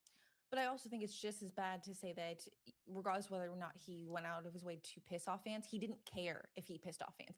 They Yeah, that's the acknowledge the problem. fact that they knew they were going to piss off people. They don't give a fuck. And if you're gonna do it in like episode 4 after you've built a relationship and like a rapport, so that way when it happens, you're like, what? Instead of it happens at the end of the first episode and they just blow it for that short term, what? And when they could have just at least waited a few more episodes, let alone Yeah, because they got too impatient, so they already blew that fridging already by the first episode. So it's like, yep, okay, well he's dead. They've lost already that don't care what happens next. It's why I get upset about Halo and others. There are people that don't know anything about lanterns, and then they're gonna think that this is That's it. Yeah. And that's that character and that, yeah. Yeah, he might as well have thrown his ring over his shoulder. Like, Yeah. But it's like rage bait. You get people who will tune in because they want to own all the people who they thought were lying with the leaks that Hal Jordan dies. And so they watch it like, oh fuck, he does die. And also, we don't need to prop up Jon Stewart. He's already a beloved character. There are a substantial amount of people. The only fucking thing they know about Green Lantern is seeing Jon Stewart in the Yeah, for example, Justice League Unlimited. The Green Lantern Justice League Unlimited is Jon Stewart. Yeah, I don't need this reframing of him having a military dad that would shoot apples off his fucking head to turn him into a sociopath. And he's all like super cocky about it too. You've seen when he's talking to the female guardian or whatever. It's all like, He oh, was do you built know? for it, Erwin. Yeah, do you know what? Oh, I know why. well, you just trauma dumps on that kid. It's like, John, there's things that's appropriate to say to a child you just met, and there are things that are not appropriate. How do you say to a child? You take that trauma dumping? I took it more like autistic sociopathy, like his dad abused him and broke him, where he like thinks that's normal. Or that. I mean, whatever. This is fucked up. what I And then they constantly double try to get. Like, I think even Robert on the last verse was like, what? Like, he knows it's bad because he was very quiet. But he did say, well, it's like an alternate versions of lanterns. It's an alternate take on. It's like, but that's the point. You haven't given us a main version of. Do all the Jimmy Olsen shows you want when you have a healthy Trinity and all these other shows that have worked. Well, and if they hadn't strawmanned everything from the last regime because of the alternate takes and built this idea that this was going to be the one true to character. And so they really don't have a leg to stand on. Yeah, just watch First Flight and Emerald Knight. They're great. I just watched First Flight. And Emerald Knight's fantastic. They were just talking about like the first lantern. I was watching it earlier, and constructs and all the things. Yeah, it makes no sense here, but we do have this new video of them talking about the Green Lantern rings. I have no idea what they're gonna say, but let's see. And if you need me to pause it, you just go ahead and let me know. 180 of you, make sure to hit that like button. Let's see. Most superheroes can just kind of do what they can do. No green aura. Flash can run really fast, and Superman can fly. But Green Lantern isn't Green Lantern without the ring. That was my first thought, and I said I should boo instead. When I first read a Hal Jordan comic book, the initial hook for me was like, oh, this guy's super. Who, by the way, who does this? And I don't know if you guys saw the Kyle Chandler talking about how they originally weren't even going to have super suits. That they didn't decide to have a super suit until way late into the production, and then they had to come up with one. Superpower is his imagination. This ring is really an antenna by which he broadcasts his creativity. It's very relatable to storytellers. Yeah. Oh my god. It's very relatable to storytellers. I'm gonna take that away from people, though. Yeah, sure. You fucking idiots. Oh, it's so relatable to other people. Yeah, you're gonna take it away from them by not putting the super suits in that and already and taking and using the ring as a freaking cigarette light. Shut up. Damn, Lindelof thinks he's a superhero. I spent a lot of time looking at almost every Green Lantern comic and trying to find the original concepts of what the rings were. And we all sat in the room and we started sketching things. That was really fun. We would just throw an example out, and then someone would add and someone would subtract, and then we'd do the next version. We tried to skew everything to the oldest, most classic iterations of it. We probably did 20. This is something I've seen every time James Gunn does something accurate. We tried to go with the oldest, most obscure, fucking not agreed upon version of the lore, but we can still say that we were respecting the comics, even though the one Lantern lore everyone's going to think of is the Jeff Johns run of the past 2 decades plus. Brightest Day, Blackest Night, all the fucking... Yeah, it's not hard to just look at the most popular. before we finally landed on something. We had a basic symbol, and then it was just, how do we make this feel grounded? We wanted to ground things in the real world. Oh my gosh, grounding. I hate that shit. Natural world. I hate orbs. Looking at the lantern, it's a beacon. So I started to look at Fresnel lenses on lighthouses, which has a circular pattern to it. And we put that into a bunch of our designs for the ring and symbol for Green Lantern. And we took the design of it to a place called Studio Art and Technology. We had to put it into a 3D rendering file. Wait, that they is that a can Jar break Jar up Binks? into, I think, 19 pieces. Did I see that Was right? Yeah, wait, what? 19 pieces. Those files then get handed off to the shop floor for assembly.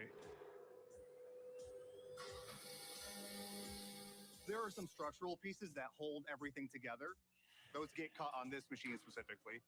This will shoot a laser down and cut our part out.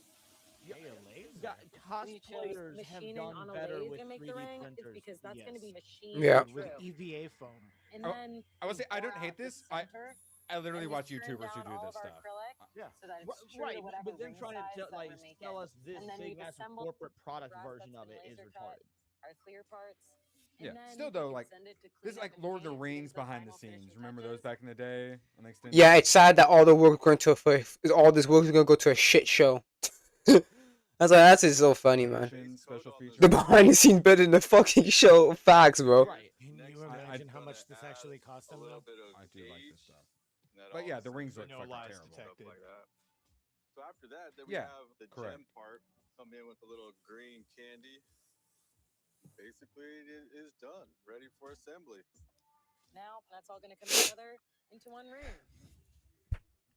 It's like the most complicated way to make a ring as well. That's why they can only have one. And you could see everyone in the hall was like, people just all kind of followed. We couldn't do this again. I'm sorry. The guy who made him died. My Sorry. design was to have it light up on cue, and at the end of the day, visual effects takes over, and that glow comes Yeah, out. when you made a bottle opener. Visual effects artists in Oh, I Germany hate that ended so up much. replacing that light, It enhancing was- that light, and really making it Open a feel beer. real and believable. You Light could put up. an LED inside of Force it. Yeah. cigarette. A pressure sensor and an LED tech wrap. These people are retarded. We don't have Makes the you- technology to make these glow yet. We had to go to Light the up. VFX department for that. We got to spend Yeah. more money to make the ring glow. Yeah. Next, you're going to want a green effect while he's flying. Get out Also, here. if they hired a machine shop to do all those steps, they made like 500 of them. 100. Oh yeah. Yeah. But I mean, Hey, you could just I- do like a resin pour. You don't need a machine shop to make that stuff. That's the most Right. stupid way to do that shit. It looked like they had different like CAD designs rather than doing AI like Lobo's hair. So credit to him for that at least. Mm.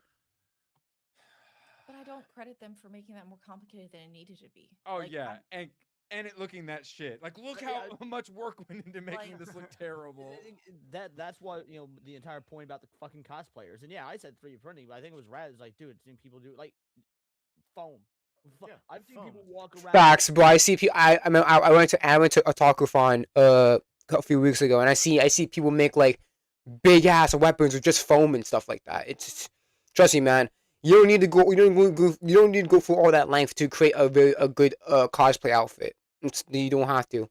Full body, like I was at a con one time, right? And there was this like 8-foot tall fucking big daddy, looked exactly like he did out of Bioshock, completely made out of foam. Took the fucking helmet off. It was like a 5'2" girl. Like did insane work that these people will never be able to do with all their modern tech. That's because No there's really good offense. airbrushing. No offense to CW, but this looks like a fucking CW suit. 100%. Yeah, it does. Because it was probably so last minute. Yeah. Imagine, like the fact that But- they weren't going to have a suit at all. What? But the last minute thing's not an excuse. This is their job, dude. Like, Yeah, it's a job, but hey, the fact that I don't care what they're doing last minute. I'm mad at the fact that they weren't gonna do it at all. The fact that they weren't gonna add a suit at all, it tells you that they never cared about the source material in the first place. They just want to have the name of it, but they don't want to actually put the work to actually read the comics and to actually dedicate themselves into actually making it superhero like. They don't care. Yeah. You On could the make fly. a cheap one and Yeah. CGI it up. Yeah. So I thought that was just that things were looking dark, some dark color grade and whatnot. But I don't know if we saw it in the first episode or was it in the trailer for the next one.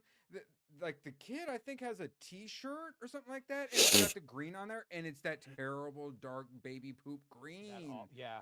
They chose. Yeah, because you know why? They don't like bright colors. Bright colors is stupid. Bright colors for children. This is a dark and gritty show. We can't have bright colors. That color on purpose. Anything but be the bright green from the Ryan Reynolds movie, Because which it's I think is grounded. aging excellently, like it. personally. Yeah. Emerald. Baby poop green nights is what we're getting instead. Well, even if the movie, because I haven't rewatched it, I don't know if it ends up being better on rewatch or not. But even if the movie itself was bad for, let's say, story reasons, plot reasons, pacing reasons, whatnot, visually that looked just like a comic accurate Green Lantern. Honestly, from a purely visual perspective, the Ryan Reynolds Green Lantern looks like it would fit in the James Gunn Superman universe. Oh, yes, yeah. actually. No, the complaints of that are not that it wasn't comic accurate. They're upset that Parallax looks like a smoke monster, and then the big head fucking villain. Yeah, Parallax looks bad. yeah.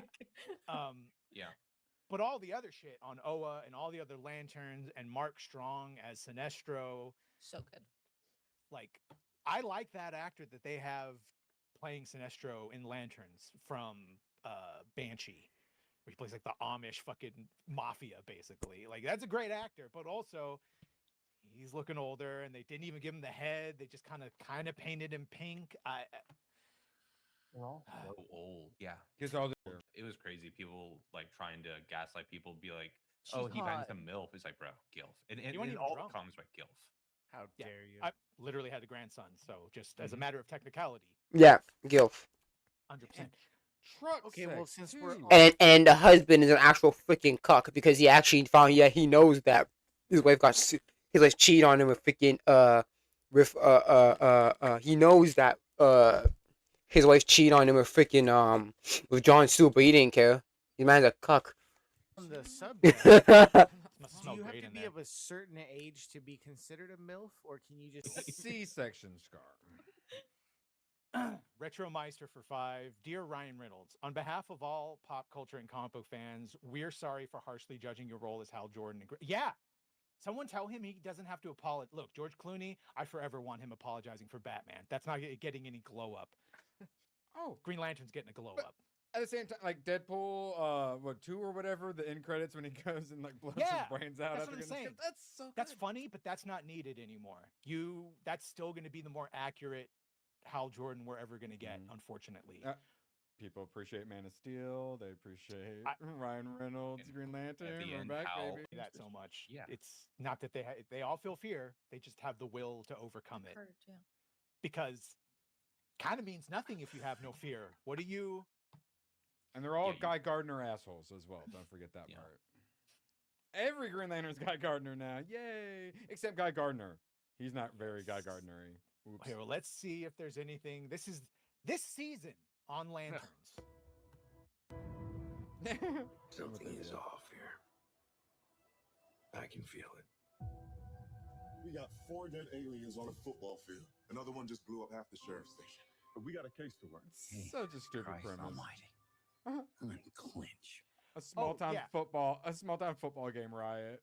Shots Just fired. I wanted to ask because I was thinking about it last night because that's how my life is going. Let me just sit here and think about this shit. So Hal, because he got the ring from Abin Sur at a certain place in time, put like a watch list on that area, and if anything happens within that vicinity, he's got the ring that has a version of himself that will warn him, hey, there's something going on around this vicinity. And a decade later, it goes off, but it goes off to tell John Stewart. And so then he tells Hal, hey, it's a hail in whatever the fuck. In Nebraska or whatever. In Nebraska. Hal flies off and then tells him get to Nebraska however you can. And then 8 or 9 hours later, commercial flight, when John gets there, the crime scene is still open and there's still people there and he's just chilling. And Hal hasn't done anything yet. He just got there a little bit ago. I told them about how did he stop off for fucking more booze on the way? He had to top off. Don't forget the bad alien still lurking about as well. Right. Who also didn't leave. Sorry, go ahead. No, I'm done. Go ahead. the murderer? Just no, and then at no point does he actually use the rink for anything useful. We constantly see Yeah, him because fumbling. don't forget he was Howard was there for 6 hours after the whole mass shooting or whatever. He was there for he sat there for 6 hours keeping an eye on the alien, and then when the alien was running off, he didn't even do anything. He let freaking Jon Stewart do it. So he spent 6 hours watching the alien and did nothing. He had a ring in his finger and did nothing to stop the alien from running. So like, okay, what's the whole freaking point of standing? What's the whole point of sitting down for freaking quarter of a day if you're not gonna do anything to capture the alien? Full. He who didn't acts stand as the if ground. He did a real nothing. cop who actually goes through all of the normal avenues to get to the people that he needs to get to. He uses the ring as a bottle opener and counterfeit money and for weird shit, but he doesn't actually use it to be a real Green Lantern. While bitching at John for having no imagination. Yeah. He didn't use the ring to like scan the crime scene and do like an Arkham Knight recreation of it. I'm watching it was First Flight, I think, where it's like Sinestro literally brings someone back from the dead by fucking like putting energy into them and reconnecting their synapses to get like a zombie type fucking like that's a pretty inspired use of the ring. Yeah. But they have a bottle opener and he makes counterfeit money, and then how John is able to light someone's cigarette. Yeah, and a force field if you want to be generous for the bird bubble wrap. But Badger in the comics, do Green Lanterns make backups of themselves every so often to send back? No, the ring is sentient. To the future. Okay. The ring is like a supercomputer and smart. It has its own intelligence. It's the ring. Yeah, so it's not it's not in hardware. It needs to be, it's not a freaking MacBook or a freaking Windows XP freaking laptop that needs to be updated every week. Jeez. It chooses, but that's a whole nother here. And the hologram is basically lifelike, but then it kind of fades away after it's delivered its message. That's not in the comics. Weird. I get the feeling that everyone wants me gone. What are you talking about, me? Everything feels like it's about to explode for no good reason. I knew there was something about this place, and my gut is never wrong. There's an interplanetary war criminal hiding here in Rushville. What does this thing want? We don't know. These aliens are gonna waltz in this town. An interplanetary war criminal. So Atrocitus. Oh, that's my guess. Yeah, that's what I assumed. But they end up having to team up with them because he'll help them with the Manhunters. Because it turns out the Manhunters are actually evil, but I don't know what version of Manhunters they're going with because they're also not shapeshifters. Oh. Uh-oh.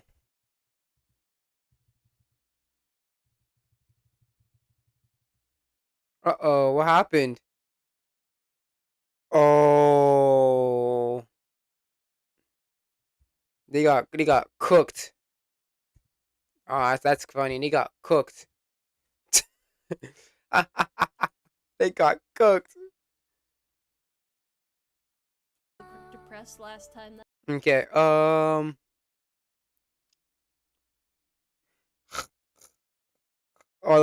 time. I want to see this And it clip. just has me dying each and every single time. Here's how this guy laughs.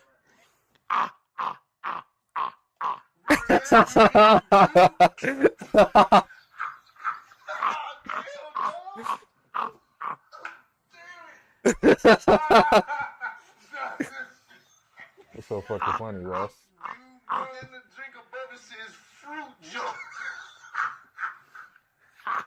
It's so funny.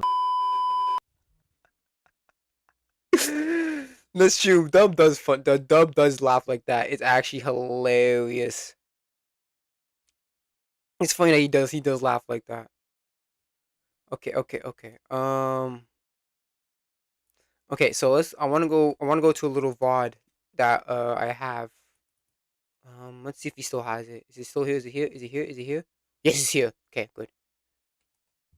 Oh shit, I actually pressed it like 4 times.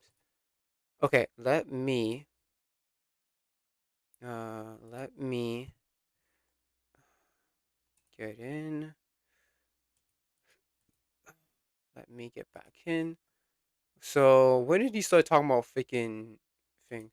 Yeah, like it's a lot of dark shit in Hollywood. I don't know when he starts talking. Fucking clinkers in there, bro, and y'all would have good games. Wait, what the fuck is this? Okay, I don't care about this. Where's the one he talked with Salik? I got that for her. Chill. We went on regular dates, but the Okay, I don't care. Okay, I don't care about his dates. artwork for Black Clover to celebrate its anniversary. They was forced to do that. Come on. Or to like white. That like, hey, whatever. Look at the horns of this. That's in their mid-20s, ain't got no kids. Good luck, nigga. Them hoes, even the ones that's in relationships around that age, niggas, all niggas is getting cheated on right now. I don't know if y'all know that. All these relationships are not good. Most of these niggas and girls are getting cheated on while they're in relationships. You said they're pussy. I mean, as long. Okay, I don't care about this shit, honestly. I don't care about his niggas. I don't care about nigga. I don't care about his nigga. I don't care about his nigga's love life. I really don't care about his personal life. So I don't know why they spend hours fucking talking about that shit. I don't care. Like, hey, I'm trying to look. Girls is out here having kids at a young age, especially after school, because they have no direction. They have no future, so they just say, "Hey, I'm with this nigga. Might as well start a family." Okay. I'm not letting another dude's child. Okay, I don't care. Move on. 30, 31 at this point. Oh my fucking god! They're still talking about fucking women. Okay. Zangetsu. If anything. Nah, come on, Salih. That's Ukiora, bro. Wait, if anything, I'll compare it more to like white. Zangetsu. What are you fucking talking about? Of Lucifer. Long ass hair. That wasn't Lucifer, that was Xenon. Xenon was nigga. Ukiora. Lucifer looks like Ukiora though. Lucifer. I would not say that. I would not say that. Looks for him, long hair. Come on, Salih, you gotta cut it out. Yeah. No, I'm serious. This is not. This is nowhere. If anything, I'll compare it more to like white Zangetsu. If anything. Nah, come on, Salih. That's. No, because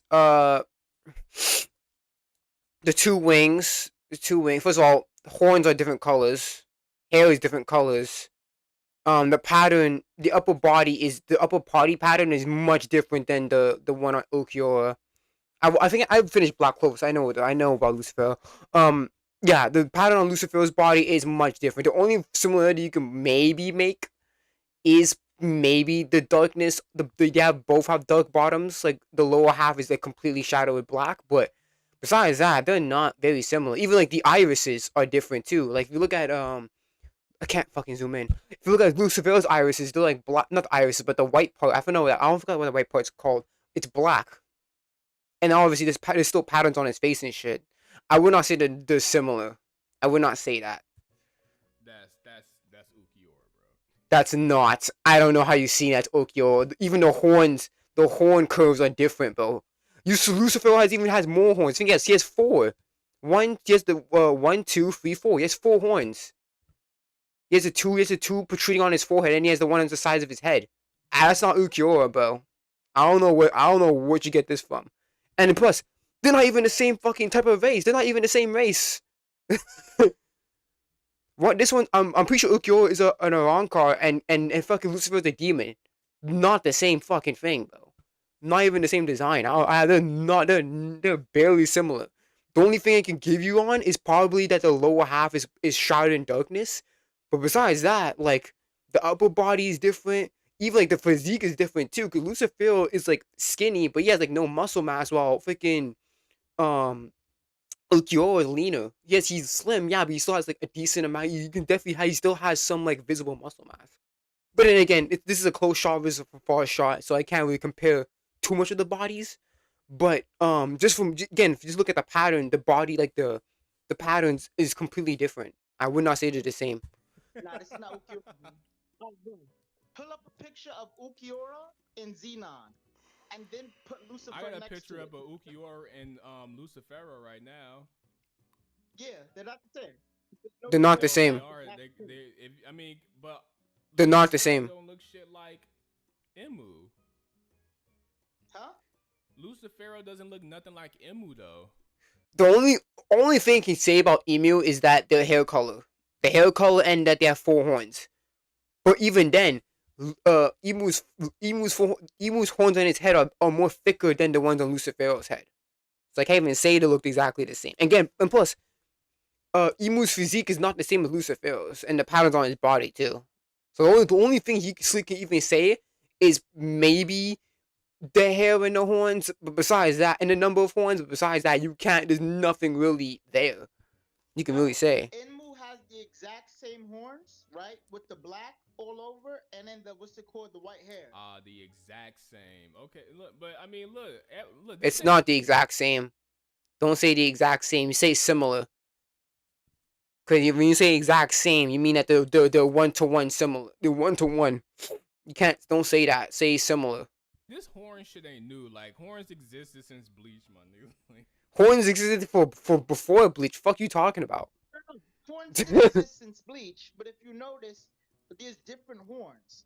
Even Black Clover has multiple people with different horn designs, right? I mean, I see yes. what you mean. I mean, it is a thicker horn, but I mean, it is some Black Clover shit, but kinda. How does Enmu have the exact same horn shape? The exact same. It's just that the small ones are in the back and the big ones are in the front. Not only that, but you have to also look at the placement too, because when you look at Emu's horns, if you look at Emu's horns, they're on. I can see what he's talking about. Looking at it from this angle, I can see what he's talking about, because when you look at Lucifero's horns, it is essentially it's Emu. It's the front horns of Emu look like Lucifero's, except it's tilted in a different angle, right? Because if you look at Lucifero's, it's like on the sides of his head, right? But if you look at Emu's, it's on the front of his head, and it's tilting in a different angle. I can see what Sleek's getting at. Yeah, I can see it. I can see what he's talking about. But okay, sure.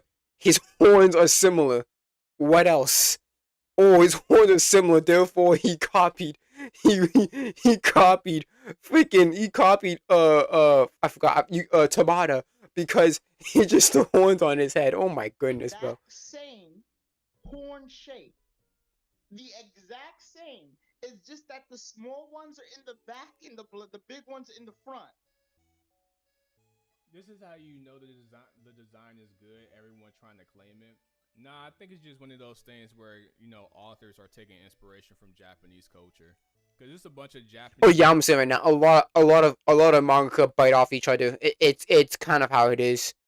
They'll do it in their own way, but they'll bite off or get inspired by one another, and then they'll do it. So it's like it's a usual thing. Everyone gets inspired by everyone gets an inspiration from somebody. Let's be real here. Every single author, writer, so freaking artist is inspired by another one before them, and they keep on going like that. These onis, I think they call them. Oni is just another way of calling something a demon. An oni is a type of demon. It's not like all onis are demons, but not all demons are onis. Skip this shit. A demon, like they all have horns and shit. Like this shit has been in Japanese lore. It's been in American lore. Like this. Well, I mean, there's no onis in American lore, but there's demons, and again, demons and onis are not the same thing. Onis are a type of demon, but not all demons are onis. Shit, like this is nothing new. Yeah, guys were saying Black Clover didn't invent this. When Black Clover fans were telling y'all the same thing when y'all pulled up One Piece or Naruto and saying Black Clover copied. Nah, it hurt. Black Clover stole a lot of shit from Naruto. It did, but first of all, I don't care if it did, but it's just like it really did. It just did it. It's just inspiration. It just took it and did it differently, like the whole rivalry thing. But then again, Naruto was inspired by Dragon Ball. It's just like I don't really care about that. It's all about how you do it. I don't really care. That's the thing. I'm not even gonna lie. That shit is just blatantly ripped off. The shoe hurts when it's on the other foot. Now that y'all seeing similarity, and also the funniest part. Again, you only got the horn. Okay, sure. Leeway. Let's just say I'm being charitable and let you get the horns. What else? What else is similar about Emu's design compared to Lucifero's? Let's be like, come on though. Oda took inspiration from Black Clover. It's because Oda and every mangaka of the Shonen Jump did artwork for Black Clover to celebrate its anniversary. Everyone does.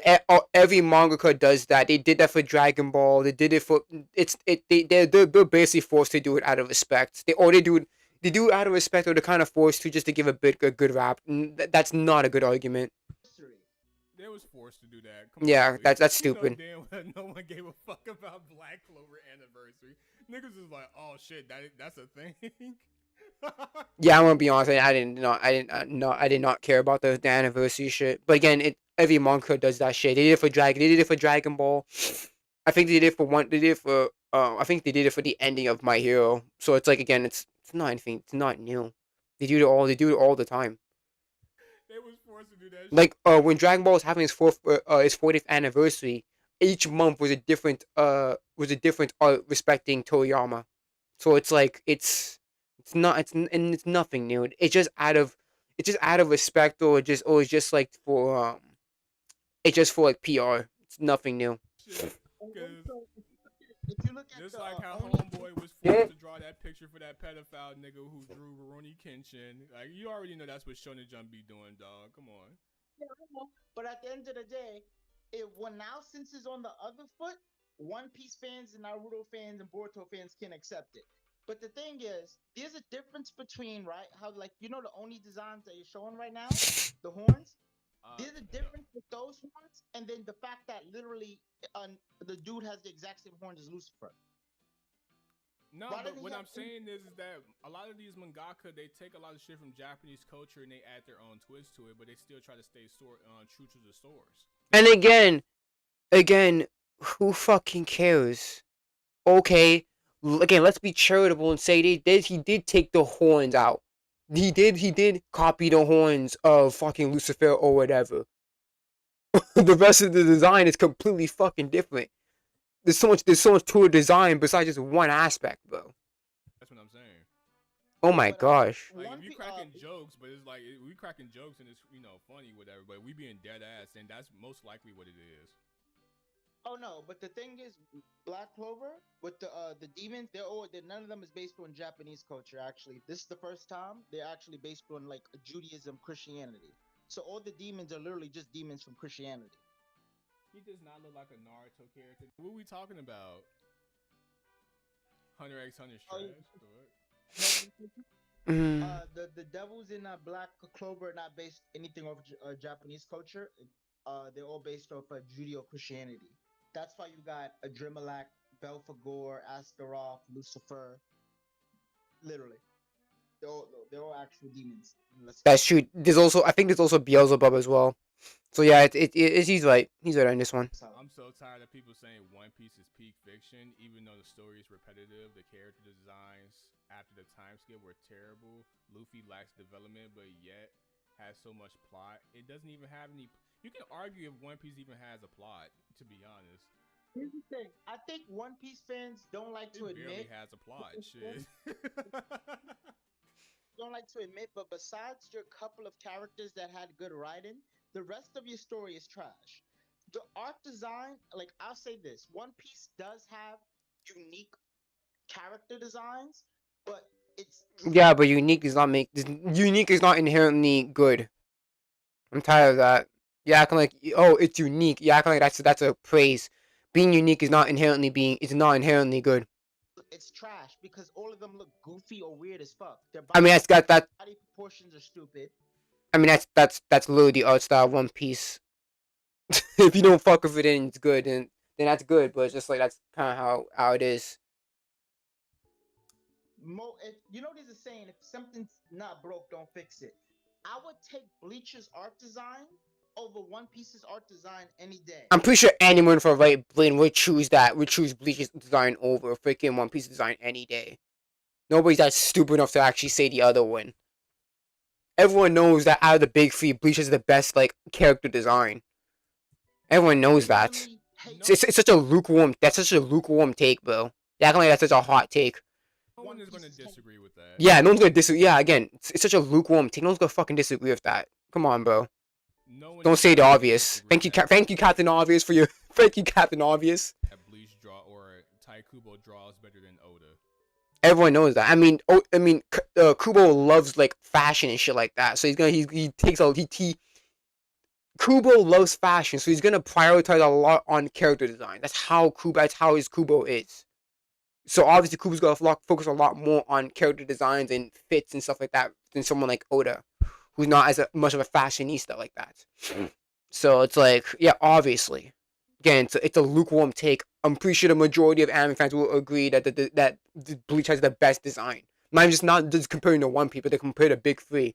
Everyone knows that Bleach has the best character design. Like, nobody's gonna argue that. Nobody's gonna counter argue that. Unless see the fucking fanboys or some shit. No one's gonna disagree with Again, it's a lukewarm take. that. I don't care. But I think where Oda beats out Taikubo is, detail and art. I think when it comes to detail and character designs, I think Oda has. I do agree with that. In terms of like going to the details, I think Oda is better.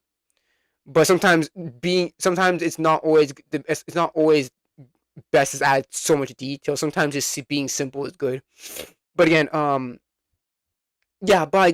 thinking Taikubo, he was sick for I don't know how long period of time. So again, I understand why he would do more simple stuff just to make it easier. But like from a technical drawing aspect, yeah, Taikubo smokes Oda. It's not even close. Wait, say that part again? I didn't hear you. I say from a technical standpoint, Taikubo's a better artist than Oda, but when it comes to like detail and just creativity, like character designs, clothing, I think Oda has. Oh my god, he peaks, man. He peaks too much. There. I think Oda has a beat in creativity,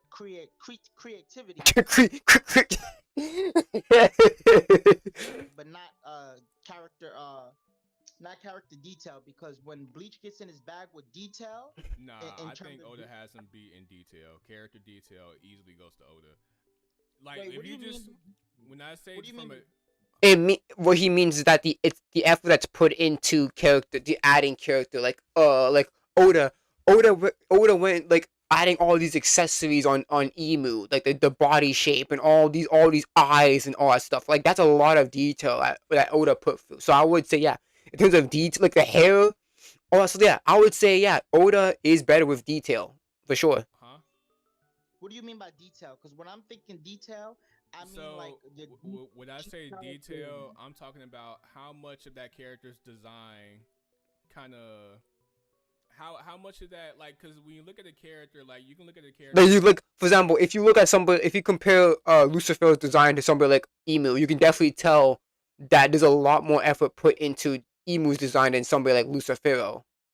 Look at the clothing, the all these different eyes, all that stuff, and then like the body shape and all these like these little specks on his body and shit like that, and the hair texture, and then like the feathers of the wings. Like you can tell there's a lot of detail within Emu's form. That's what that.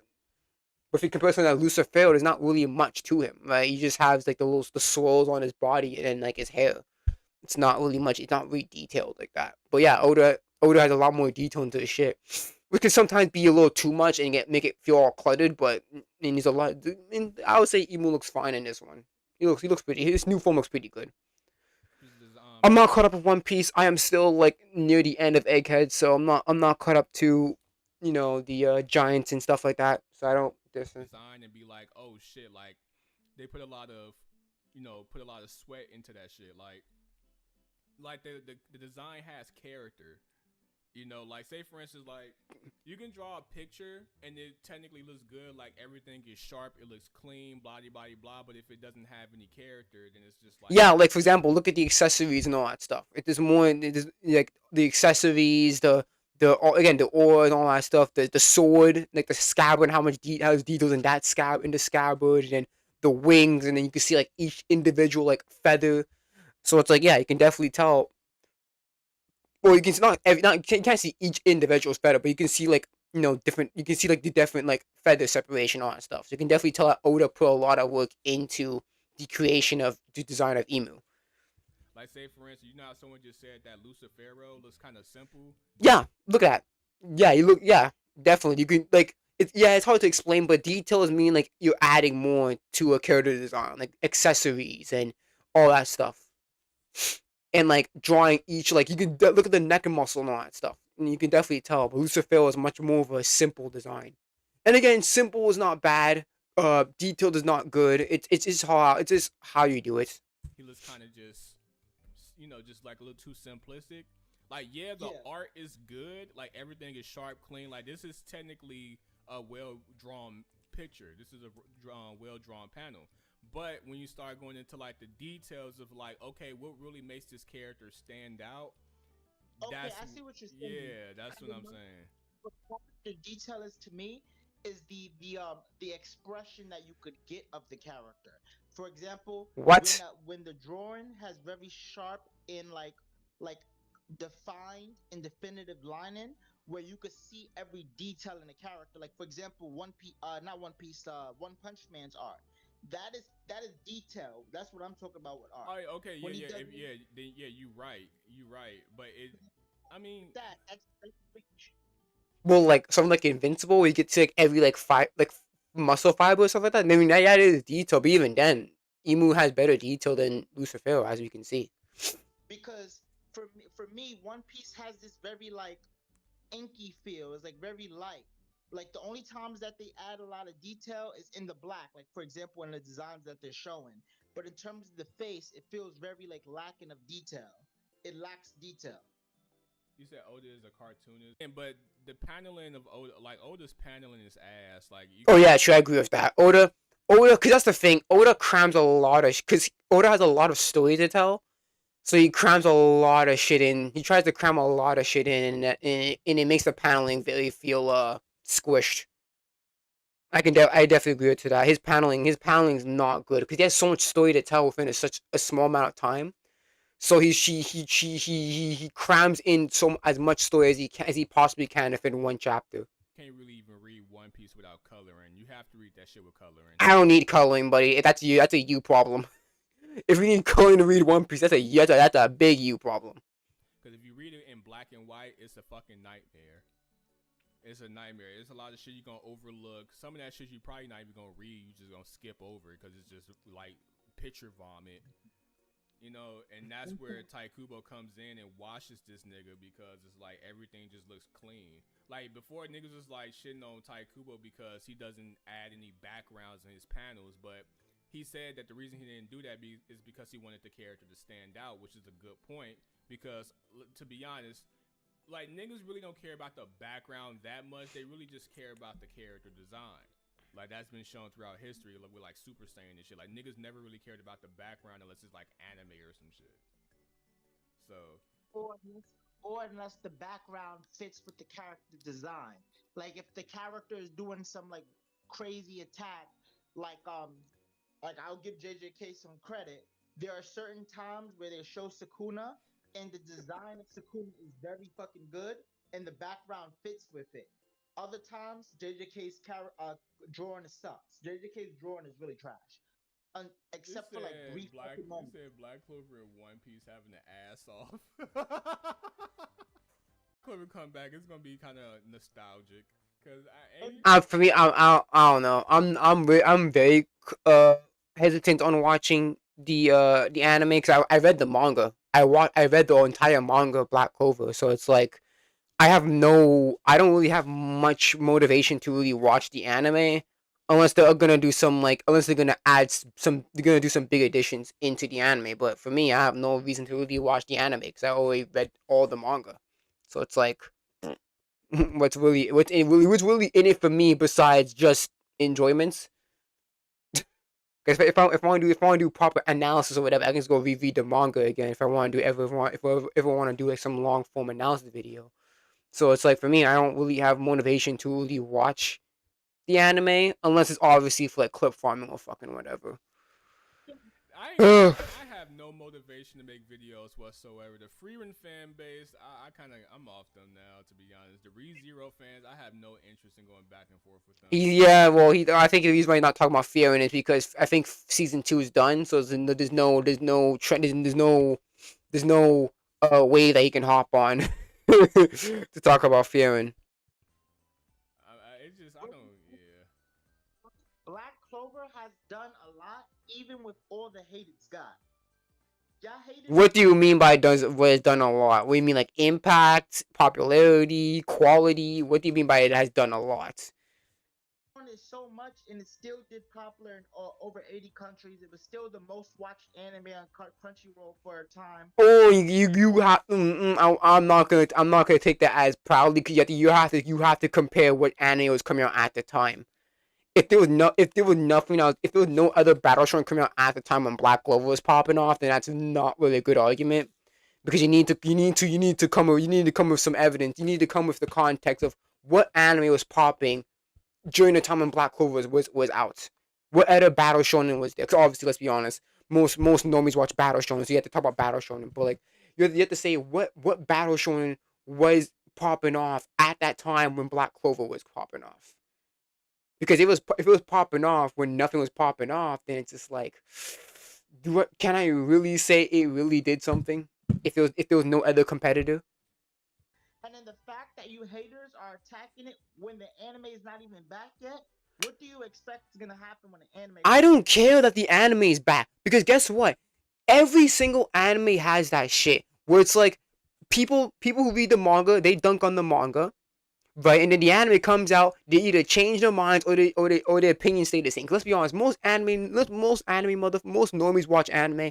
They don't really read much manga. Most normies do that. So therefore, all the pretty animation, all that shit is gonna fucking freaking make their eyes salivate and fucking come in tears and shit. Let's be real here. Comes back, and it comes back with the top level animation. I don't care about animation. Like, I'm sorry, bro. Like, for me, I don't care about animation. Freaking One Piece has animation. Do you think that freaking motivated me? Do you think the freaking anime motivated me to freaking to get back on the freaking anime? No. I'm like, yo, I even though there's animation, the freaking pacing of One Piece was so trash that I went to the manga. I don't even care about animation like that, bro. I don't care about animation like that. Eric said they're both artists with different designs. That's an awful point. No, you can be an artist with different designs, but that's not gonna change the fact that one artist is more, his pictures look more clean than the other person's. Like, yeah, you can have different designs, but like, nigga, like, we still gonna go to the person that puts the more effort into his pictures and make it look clean versus the person that just got shit scattered all over the place. That's just what it is. No one's gonna care about when Black Clover anime. Do you realize when the trailer came out for Black Clover, it already like surpassed mad animes? I don't care about popularity, bro. Oh my gosh, man. This is such a normie argument. Oh my god, people are gonna watch. Of course they're gonna fucking watch. This is a battle shonen. Niggas gonna watch that shit. The most watched trailer. And I don't care. It would have been more popular. Let me see. The fuck out of here. I don't care. How many views that shit got? I don't care. You can check Triggered. I'm not checking. Most of y'all anime fans don't even care about story nowadays. They just care about animation. Wait. Full Metal. This is 3 years ago. I was gonna say I'm gonna bomb atomically on Full Metal Alchemist Brotherhood, but let me see this. Prove that story is. It's 2 million. 2 million, buddy. That's a drop off. That's a big drop. That's a drop off because the first trailer had 5.9 million views, and then the trailer 3 came out a month ago and it dropped off by 3 million. That's crazy. Not that great as long as you have good animation, especially solo leveling fans. So what do you think? Anime comes back for Black Clover and it has perfect animation, which they already shown. I already saw episode 1 because someone gave me a leak to it, and that shit was looking good. It wasn't a great quality, but I've watched episode 1. Enigma, you right, it does come down to preference, but I think if people are being fair, here's the thing. Everything, whatever you think a story is good or bad comes down to preference, but you have to back up your arguments on why do you think one thing is better than the other thing, or why you think this thing is bad or this thing is good. You have to really go talk about how the story does it and how the artist draws it before you can just say that. Of course, all that comes down to preference. That doesn't mean we can't talk about it. Sure, yeah, sure. Talk whatever anime is good or not is an opinion. That means you can't have a discussion. If we was to pull up 2 different panels from Bleach, or we pull up a panel from Bleach and we pull up a panel from One Piece, it's not gonna be about preference. Bleach is gonna wash any art in fucking One Piece. It's just clean. It's the reason why us humans care about 4K, 60 frames, and all that. It's the reason why we care about fidelity so much. We like things that are clean and sharp. That's just a fact. We're not finna sit here and pretend like we like things in 720p. Just say like quality. Jeez, we like clean and sharp. Like everyone knows what the fuck that means. GTA 6 is not that. I stopped liking GTA 5. It was pretty boring once you don't have hacks and stuff and cheese. I don't think GTA 6 is gonna be that much better. And the fact that they're trying to rob you guys by taking money and making it digital, and y'all support Digital. it is just funny. Because at the end of the day, when y'all They don't care. They don't care. Most people download digital nowadays, anyways. no access to your games no more, is gonna be on y'all. I'ma stick with the regular disc. They gonna play that shit. That little GTA 5.5 ass game. That game looks horrible. It's crazy how much AI is finna destroy video gaming. Like they really, AI set y'all has expectations way too damn high for that game. Let me see. Let me go to a Bleach panel. Oh, gonna see the hype. I don't care if you dislike Black Clover. You gotta be realistic. Realistically speaking, even with all the hate, Black Clover. I don't care about it's gonna be hype. It's still an okay series at best. I don't care if it's hype. People hype mid shit all the time. I don't care. They hype Demon Slayer and Demon Slayer is trash. I don't care. Dumb niggas hype dumb shit all the time. I don't care, bro. Really don't. Okay, like thing this clean. Like, come on, do I really need to pull up a One Piece panel, my nigga? Like, let me. This is not a good representation of One Piece's. Why not? It's just one bubble. It's focused on the character. Why is that not a good one? On a normal day, what do they prefer? Ichigo's in this art style, or the Pirate King that break the established system that they made? For example, Black Flash, usually being able to use it at will, breaks the established power system Here that we JJK. go. See, I'm gonna be fair. Okay, now here we go. Which one looks better? Now both obviously look good, but which one looks better? This is a full art of Law, and this is a full art of Ichigo. Well, it's not technically full because of the fucking this little fucking corner motherfuckers. These motherfucking corners right there. Telling me this is not a poor example. This is two full body pictures. We're not doing that. Well, come on, dog. We're not doing that. I'm okay. Fuck it. You want it in color too, nigga? Nah, color is gonna be That's a. Black Clover got no Gojo. Gojo's not a good character. He's trash. The only thing about it. Oh my god, it's so funny because these two niggas having two different conversations. Trigger's talking about One Piece and Bleach, and it's dumb. And it's fucking this other nigga right here is talking about fucking Black Clover and fucking JJK. Two, like, they're not even like. What's the whole point of being in a Discord if guys are having two different conversations of to each other, bro? I ain't want to make it that unfair. I really could have did y'all a disservice, but I said, nah, let me make it a little bit. Why not disjustice? Because not a fucking word, retard. Close, because this is not indicative of what Oda gives y'all niggas on a week-to-week basis. And Sukuna is not. Bro, they're not even talking with each other. They're not even talking to each other, bro. At that point, fucking Sleek, make your own stream and talk about that shit. Like, bro. Character neither. The only thing is he reverted the trope of the demon helping out the main character. But literally, at the end of the day, that's all. People was trying to say JJK was better, and I said the only reason why y'all like it more is because it's darker. Wait, in terms of what? Wait, JJK is better in terms of what? Huh? Wait. I'm gonna be honest. I dropped JJK. Well, the anime at least. I continue with the manga. Struggle to get through it. Cause that's the thing, though. It doesn't. JJK really cares more about the plot than the characters, and that's the thing. Characters are like the foundation for me. Cause I can watch a show with no plot with all characters. As long as the characters are enjoyable, I can watch a show with no plot. I mean, that's like that's a basic slice of life. But it's like if it's a high tail plot, but the characters are fucking shallow as shit. I just don't care, honestly. I'd rather have good characters, no plot, than vice versa. Or, well, vice versa would be shallow characters, good plot. But even then, I'm saying, like, what did they say? JJK is better in terms of what than Black Clover? Black Clover has no Gojo. I was like, Gojo's trash. Yes, He's it not a do. good Captain character. Yami. Captain Yami's Gojo. Now Gojo's bigger, but Black Clover definitely has a Gojo level type of character. I wouldn't necessarily say that because Yami's not strong. Because Gojo is the confirmed strongest person ever until obviously gets beaten by fucking Sukuna. But Yami's not really the strongest character in Black Clover. I think unanimously everyone would say the best character in Black Clover is Captain Yami. I think that's a unanimous opinion.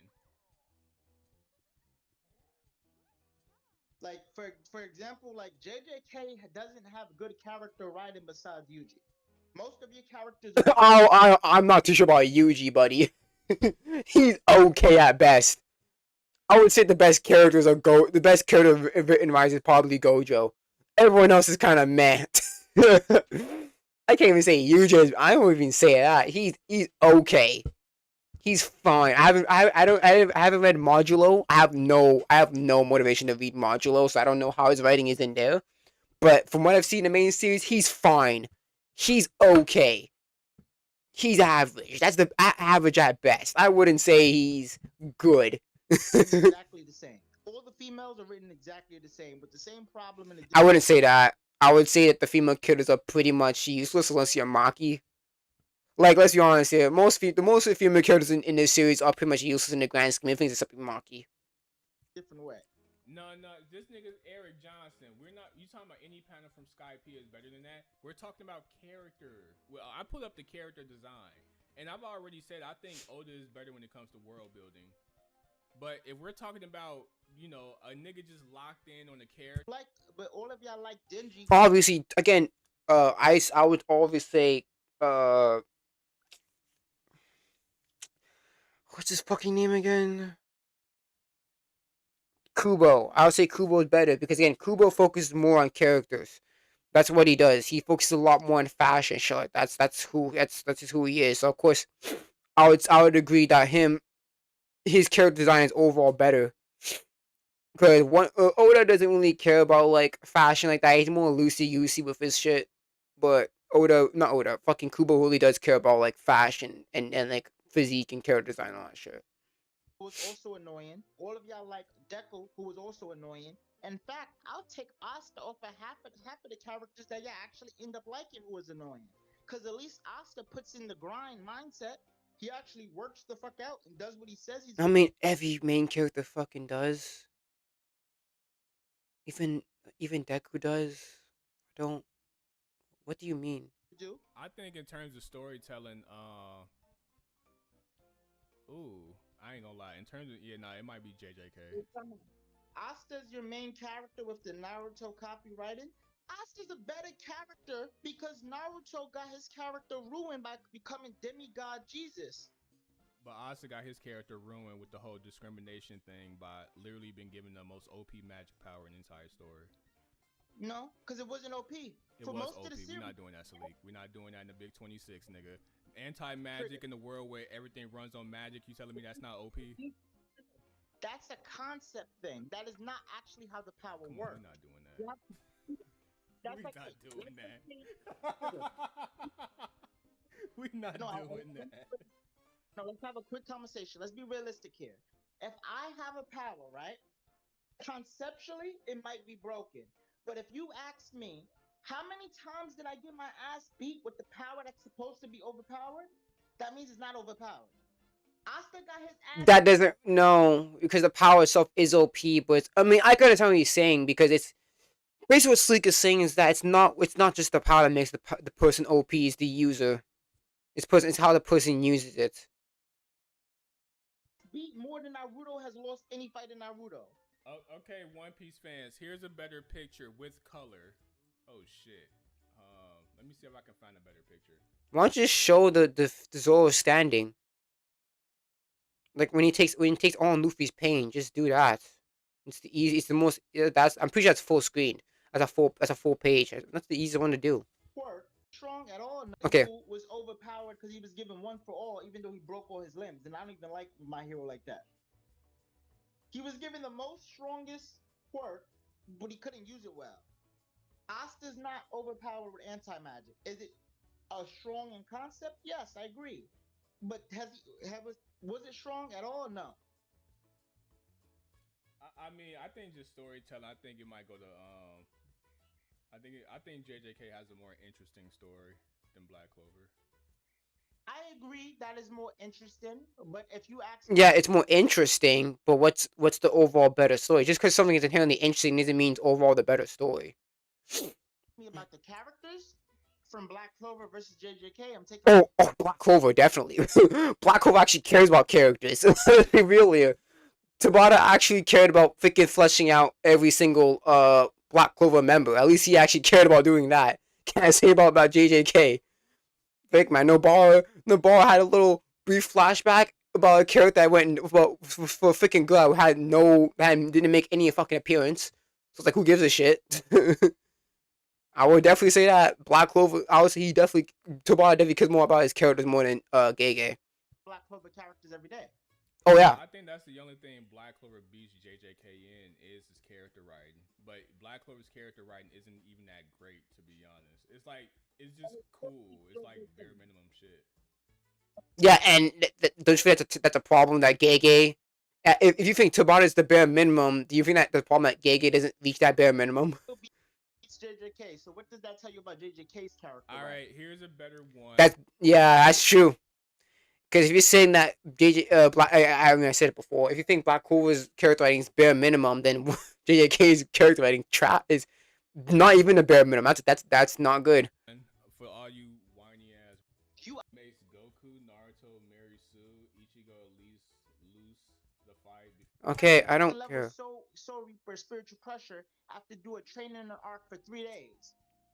Bleach panel is just Ichigo posing. Y'all niggas, okay, alright, fuck it. I'll go find one now where it's Ichigo not just posing. I'm just picking, and this is an early Bleach panel. So, from out. Oh, let me get color too. Is this a Bleach panel? I think so. Yeah, this is a Bleach panel. It's right here. Okay, can we shut the fuck up now about Ichigo posing? Oh, Hey, you want another one where Ichigo's Ichigo's Asta isn't better to Deku since both of these abilities were not given due to their own efforts. Again, the dude, I'm not acting bitchy, I just like to debate. And someone says Asta isn't better to Deku since both of these abilities were not given due to their own efforts. Again, the dude who has the Zelda picture, let me tell you something special. They're posing too, dumbass. I know they are, but again, this is the issue. They're not even. It's two different conversations that triggered and Suika had. They're not even talking to each other. Two completely different conversations. Fucking why have Suika in the first place? What a person just said. They just said that. Because you're just interrupting each other, talking about irrelevant shit that you guys are not even talking about. Oh, this Bleach panel is just Ichigo posing. I said, nigga, if we're gonna look at some of the best art from both series, if we look at the best art from both series, it's most likely gonna be the characters posing. Yeah, I agree with you. It's basically if Rock Lee was given the spotlight. The swords were so heavy that even when he had the Demon Slayer sword, he lost to the dude in like episode 17 when he got back up because the dude said, "Oh, I just gotta shoot magic that is faster than you could swing because your sword is too fucking heavy." But you do know just because someone's struggling with the power doesn't necessarily mean that his ability itself is not overpowered. You do know that, right? Like the ability can still be overpowered, but if the person not knowing how to use it is the only reason why he's not watching everything, that's not a good excuse to call something not overpowered. Overpowered ability is an ability that, like, let's say you could use and it will give you the edge completely. For example, Asta couldn't even awaken his power unless the Witch Queen put her. I can understand what he's trying to say because basically what Sleep means overpowered is that you don't have to train for it. You don't have to do anything to work for it because it's automatically a game winner. but the fact that Asta had to train for like the fact that he had to train and like train in like swordsmanship and shit like that. The fact that he had to practice using W and all that stuff. It shows you that he had that the power itself was not what makes it strong. Is that fact that Asta is using it in a very good way. I understand what Sleek is saying, but again, anti magic is still overpowered by its own premise. Sure, yes, the fact that what makes it even more overpowered is that or how it's also using it, but like the concept of anti magic, the thing that cancels out every other magic, that's freaking OP as shit. Like the premise of anti magic, the concept of anti magic in Black Clover's universe is fucking OP. Because a lot of shit runs on magic, and if you're anti-magic, you're literally the freaking counter to basically damn near every magic. Blood inside Asta. Like his power relies on. But again, I understand but again, even in order for Asta to even be affected by that, he still has to make contact with them. Many outside factors to be overpowered. For example, Asta can't transform. Asta can't transform without him using Ki. Without him using Ki, if he didn't learn Ki and he didn't have the Witch Queen to give him a boost to allow anti-magic to flow through him, he couldn't transform. So he would have been stuck with the swords.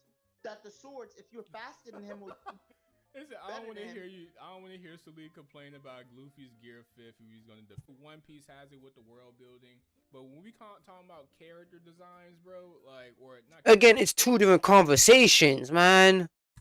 All right. I'm more interested in the Sleek shit, bro. Let's hear Sleek talk. I don't care about the panel comparisons. I don't care about that shit no more. Let's talk about the Sleek shit. Character gets a lot of plot armor. How many times Naruto should have died? Luffy should be dead. He got stabbed with 2 swords through the chest. That is true. And y'all niggas ain't say shit. So shut the fuck up. Shut the fuck up. Use logic here. Stop trying to use these dumb arguments that apply to every character. We must compare and contrast arguments that contrast. Gee. Oh, this character has a lot of plot armor. Ichigo got a hole blown through his heart. He got back up with Basta Lorde and healed. That's plot armor. It depends. It depends. If it was established, if it's established that he can heal, if it's established that his body, being part whatever the fuck he just said, creates immense healing, and it's not necessarily plot armor. But if it does come out of nowhere, then yeah, that's a plot armor. Again, whether it's plot armor or not depends on how the story does it and how obvious it is. Obviously, yes, every characters have plot armor, of course, but it depends. What makes it bad is how obvious that plot armor is seen. Let's just say the character. Let's just say, for example, a character got like a healing a healing medicine thing, and then he gets shot. So it's like, oh shit, he might die. But if he uses the healing thing, he heals his body. Then it's like it's not plot armor because it was established that he has the healing thing on him. So again, plot armor, it just depends on what makes plot armor bad. It's how obvious the plot armor is. It's the setup. That's the thing. It's just a setup. It depends on how it's just how obvious the plot armor is. If he got killed multiple times, his first time awakening Gear 5 is after he was killed. He said, "Oh, they're not trying to go band for band with Kubo with these." I'm trying to be nice to the One Piece fans because they really. I don't care about the One Piece fans. He died against Kaido.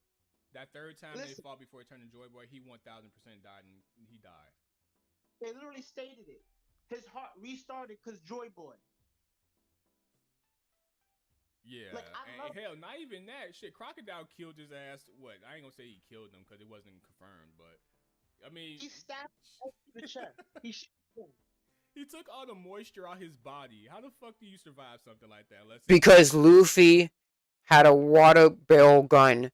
He shot water at Crocodile. Crocodile knocked the water up, and then Luffy got his moisture drained. Then he left for dead until the water came back down and splashed on him. That is not you can say that's not a bad plot armor. Well, what I agree with bad plot armor is that Luffy got stabbed with the poison hook and survived. That I can agree with. The water, I'm not. Unless you have plot armor. Like, come on now. The water barrel thing's not. It's not bad plot armor. The hook I agree is, but the water thing's not. A nigga taking all the moisture. Because the setup was there. We know that the water is up in the air. We know that Crocodile knocked a big water bullet right up in the air. So we know that, hey, the water can come down at any given point. And again, during that time, he got his shit drained. Luffy got his moisture drained and left for dead, and then the water came back down and splashed him. So that's not bad plot armor because the setup was there. The setup was shown to you. So it's not bad plot armor. But again, the poison hook, yeah, I agree. I would agree that is bad plot armor. It wasn't established that Luffy has poison resistance like that. Out your body, bro. What we doing right now? Because listen, Asta doesn't have more plot armor than Luffy. Asta doesn't have more plot armor than Ichigo. I'll tell you that right now. Asta got his ass beat so many times in the final arc that the one who actually did most of the work was Yuno. But Yuno's shit was stupid. Oh, I have 2 grimoires because I was blessed out because since my soul is the reincarnation soul, but like since a part of my soul is the reincarnation of this undead elven child, and then obviously my parents are the son, and oh my god, I fucking hate Yuno. Yuno's the worst thing in fucking Black Clover. I fucking hate Yuno. Oh my gosh, man. Man, everything handed down to him. He didn't earn any of that shit. He didn't earn the damn star magic. Give me a break. So please tell me how Asta has more plot armor than the characters you're mentioning. The plot armor argument is stupid. Let's be real here. Yuno died in like the first 4 episodes.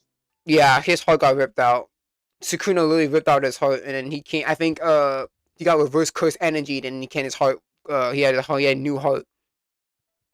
And was brought back to Sukuna. Oh yeah, why not just color pages? I don't fucking 2 different conversations, bro. I don't care. Asta, because he's not that. He did work to use his power. What do you think the like, whole Oh, okay, we're going back. Okay, let's hear. Pretty successful for itself. What does it say? Wait, what do you say? Yeah, here we go.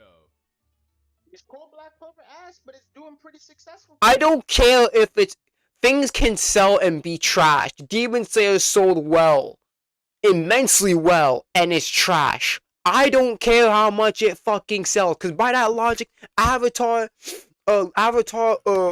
fucking what's that called? Fire and Water, whatever the fuck that thing is. Avatar is the best fucking movie of all time because it made billions of fucking dollars. I don't care how much it fucking made. If it's bad, it's freaking bad. Bad shit can be popular. Oh my gosh, I hate that stupid. I hate this ad populum argument. It's so dumb. For itself, what does it say? I don't care. How does it use his power when everything he's got is because of his working out? Anti-magic can't be used if you don't work out because it puts an extreme strain on your body. Literally, I mean, anti-magic can't work on anybody else because it only works on people who don't have magic. Because obviously, anti-magic actively drains your mana. So Asta is the perfect user for anti-magic because he has no mana whatsoever. Debate this nigga Salik. What the fuck are y'all even debating? Listen, if y'all debate me, y'all lose. Y'all can come to my Discord. What are y'all talking about? Bro, this man wasn't even fucking listening. He's been here for how many minutes, and this man wasn't even focused at all. Again, 2 different conversations. Why having a Discord if he's not even going to talk about what you guys are talking about?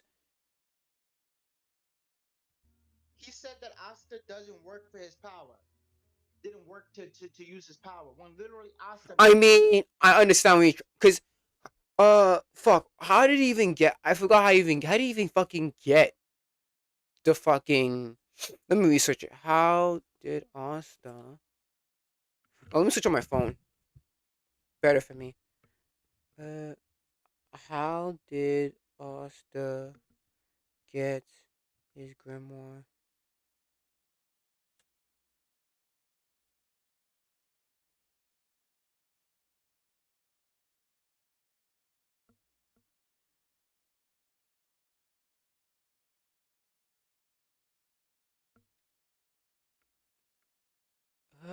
The fuck?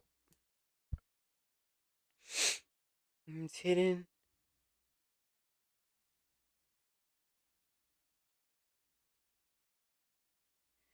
When the former elf leader, it was hidden within the Hage Village Grimoire Tower. It was hidden within the wall rather than picking up publicly. When Revchi traps and beats Asta, Asta's refusal to give up triggers the hidden book to break through the stone and choose him because his total lack of magic makes the orc people. I mean, yeah, the Grimoire just chose Asta.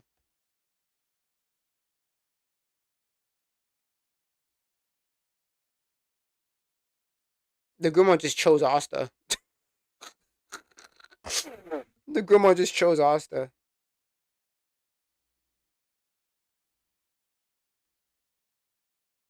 The book originally. Oh yeah, let's see. Let's go on. Let's go on the fandom wiki. Is there a fandom wiki around here? There it is.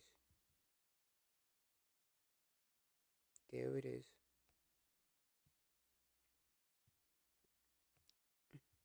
There it is.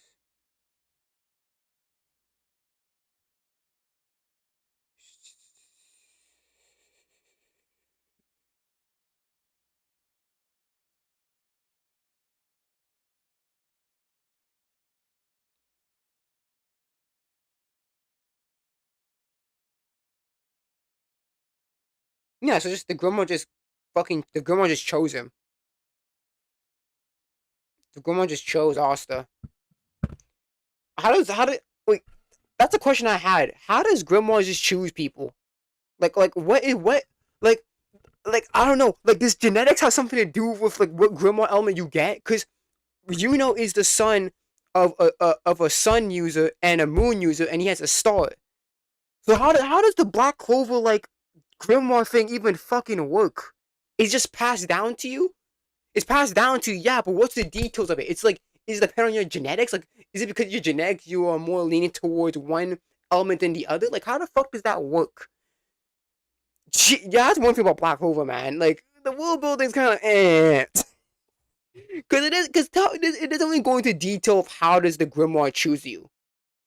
Because for it's like it's like well for it's like genetic, and also through his soul because he is his part of his soul is like it's like part of his soul is like is like the unborn child of like the princess and the fucking elf. I don't fucking know. I'm pretty sure something like that. But yeah, what is the qualifications of getting a grimoire? Like obviously yeah, mana has something to do with it, but it's like like I guess genetics play a factor too. So like if my parent is like a fire, if my father was a fire had a fire grimoire and my mother had a water grimoire, does that mean I get like a steam grimoire or like one of the two? Like how does grimoire even fucking work in this universe? It like the details of how grimoires work is just fucking stupid. Because we not that. He did work to use his power. What do you think the Like, whole what's his name? You know the fake ass Itachi looking nigga. Not. Not yeah. Yeah. What do you think his confrontation with Noct was about? Like that entire thing is basically not telling him, hey, you do realize you a broken ass character, right? Like why you not using your shit to its fullest potential? That's basically what that whole shit was. Now, granted, some of you niggas probably didn't read the manga. Y'all just anime only watchers, so y'all probably wouldn't know that. I know that. But, yeah, no, Asa did work to evolve his power. I mean, come on now, we know that, right? The issue is that yeah, Noct was saying that yeah, you're not unleashing your potential because you guys don't even have a contract with each other. You guys don't even have a pact with each other, so it's like you can't even go to your fullest extent. You have no contract with each other. And that was like the first time Asta met Libe. It was like it was through like the Devil Union shit. Discord. I don't have a Discord. To me, I'm just like me and Sleek just friends on Discord. Like I don't have a server. Yeah, I wonder why. You used to have a server. What happened to that? I'm gonna give him a link to my Discord so they could debate this later with me, cause I'm just gonna cook them Pull some because people up for a debate. Wait, okay, hold on. You complain about Deku not working hard. Hayden Patinere passed away from a cardiac arrest over. Oh shit, he had a drug overdose.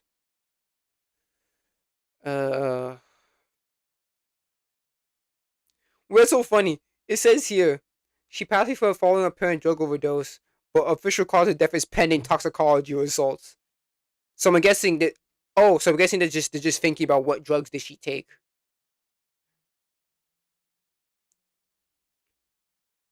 So yeah, she just died from an overdose, but they don't know what drugs she took that caused the overdose. That's why they're saying. That's why they're saying yeah, she died of an overdose, but they still need toxicology to know what drugs she had in her system before that caused her death. Okay. Hard as a criticism of his character, yet you don't apply that logic to Asta, who literally got his ability off of circumstances. They both got lucky. Yeah, that's a Yeah, Asta got lucky. I will agree with that because the fuck that book came out of fucking nowhere. good point. That's a good point. That's a good point. Let me say something. Here's the thing you don't understand about the circumstances. Because of Asta's hard work and the exercise he put in, the circumstance linked to his hard work. Because let's just say Deku did not work out, did not get the motivation from All Might, right? What was he gonna do? If we Continue to take notes. take Deku and put him in a situation in Black Clover that Asta was in, could Deku lift them swords? No. But if we put Asta inside come on, Salih. I mean, let's be real here. If let's be real here, if we take Deku before the power and tell him to lift Arthur's swords, I don't think he would. I don't think he could do it. Many instances in My Hero Academia where All Might's power was too much for Deku at the time, and so he had to find creative ways to use No, that's not what Slick is saying. The thing is that Asta worked hard regardless of what Grimoire he's gonna get. He was working out even before he even got a Grimoire. He had no expectations of getting like a strong Grimoire, but he still worked hard. The reason why Izuku even did the whole boat shit, the beach shit, was because he was expecting to get All Might's power if he did it. So I understand what Sleek is saying here. That wasn't necessarily making him too broken at the time. It's the same thing. I'm talking about the beginning. I am talking about the beginning. The beginning when he. No, you're not. No, you're not. Sleek is talking about prior to getting the power. No, I'm not talking about that. Talk about before All Might gave him his power, right? All Might had to tell him, "Want his power, clean the beach," right? Yeah. If All Might came to Deku would have sat and been depressed and trying to study on heroes. He would have just been a nerd, right? If we take Asta, we put him in the My Hero Academia verse before he met, before they met. If we're talking about how they both got their power, is both by circumstance. Yes, but it's circumstances, but their efforts led to the circumstances working for them, right? So because Asta worked out, I mean, one nigga begged for it, and the other nigga he was just giving it because he's the main character. Triggered. To be honest, when you think about it, to be honest, there's not really much of an explanation on why Asta got the Grimoire in the first place. It was just like, yeah, he's compatible with it because he has no magic. But it's like, okay, but why did the Grimoire specifically go to him? Right. You had to go through bullying and getting bullied. Because it's revealed that Libe's caretaker, after when he escaped the demon realm, his caretaker was Asta's mom. So it's like you can argue that maybe that had a factor into it, but it's like it's not actually confirmed in the story itself. So it's like it just feels easy that the Grimoire just chose him because Again, I don't. It's the Grimoire thing is stupid. It isn't really going to the story's not going to detail how Grimoires are fucking chosen. Apparently, genetics have an influence in it because obviously, has the freaking star magic bullshit. So apparently, genetics has something to do with it, but it's just like we don't really know the details of how Grimoire really works in the world of Black Clover. Being told to hop out of a window and kill himself to get his power. So I mean, he did go through something. I mean, Yeah, but that still wasn't that still had nothing to do with the power that he got. What did he proactively do to make himself a hero besides just analyzing? He didn't work out, because obviously working out is being physically capable is a big factor of being a hero, but he didn't do that. He just took notes. And like, it would have been better too if he was like building. Like, here's the thing: if he was like doing some not Batman shit, but like some like DIY Batman shit, where it's like he builds like if he wants to be like a hero, like, instead of just like taking notes, there's other things you can do. You can like you can build inventions, obviously work out, but there's other ways of being a hero. And if Deku really wanted to really be a hero, he would have just done. He wouldn't be just taking notes. He would have worked out. He would have tried some. He would have tried building stuff. But the thing is, he didn't do any of that. He just took notes.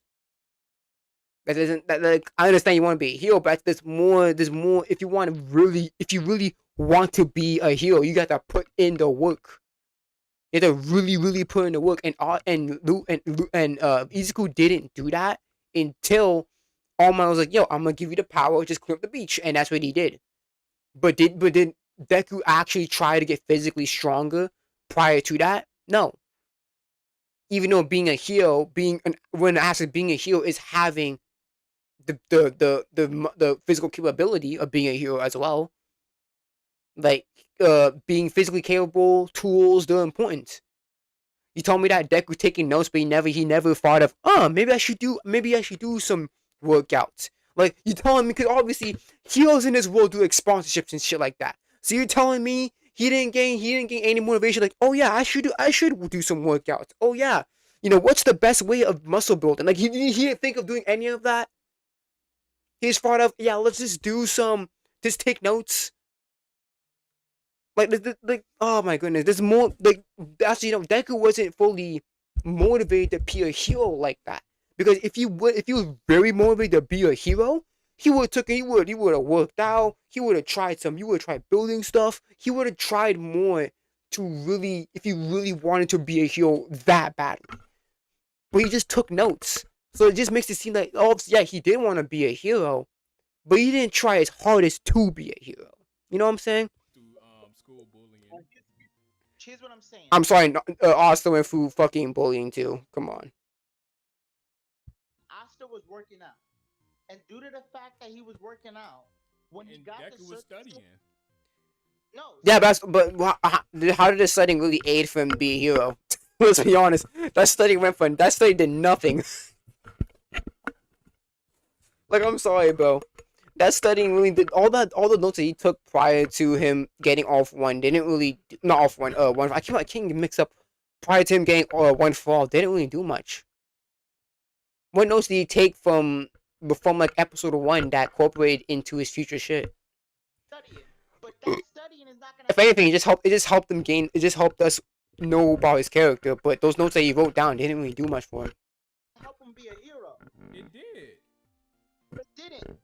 Bro, he took All Might's ability and evolved it by taking notes of different heroes. Yeah, but what notes did he use to use that like that?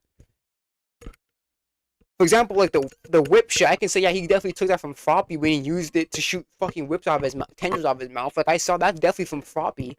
I know that, but it's like the notes that he took before, like the notes that he took, like the notes that he had since episode 1. What did he do with those notes? How did he incorporate those notes that he took into the ability in the beginning?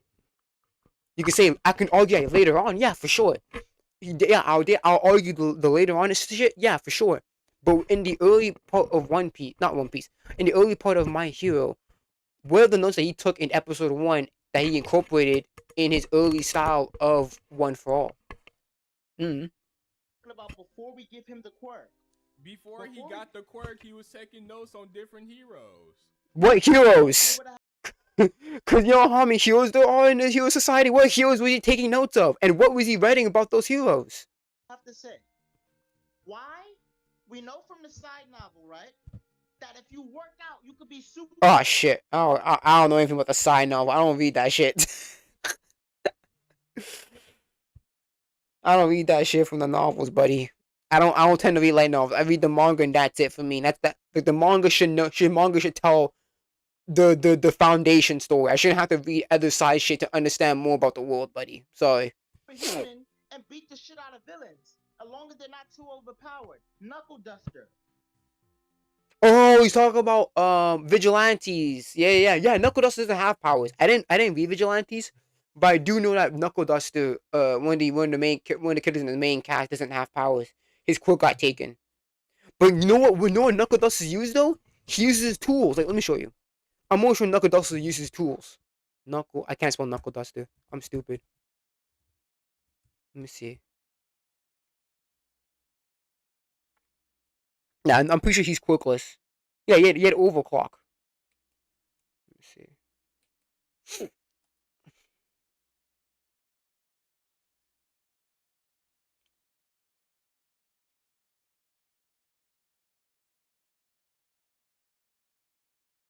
Who's number 6?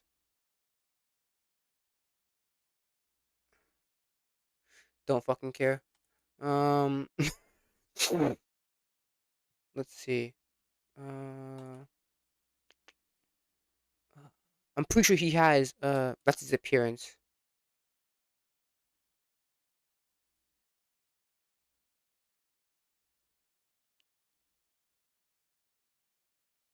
That's his personality.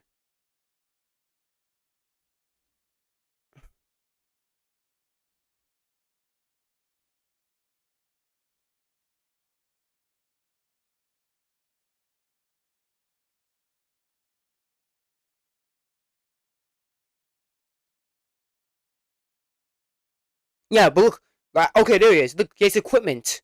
That's what I'm trying to say. Deku didn't do any of that. Did Deku try to make equipment? Did Deku was working out his body? That's the thing that I'm talking about. Yes, I would argue, yeah, he did take notes, but there's more to being a hero than just taking notes. You gotta have the tools. You gotta have the physical capability. You gotta have the strength.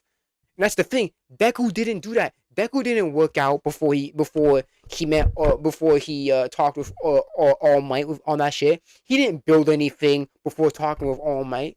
All he did was take notes. And you know what? I would have loved it if you like. You know what? I would have loved it if we saw in his room and like it showed that he tried. Like if you see some like failed I'm about to say DEI DIY shit, and it shows that he actually tried to make shit but failed. I'll be like, okay, you know what? At least he tried. But we don't see him trying to make tools. We don't see him working out prior to meeting with All Might.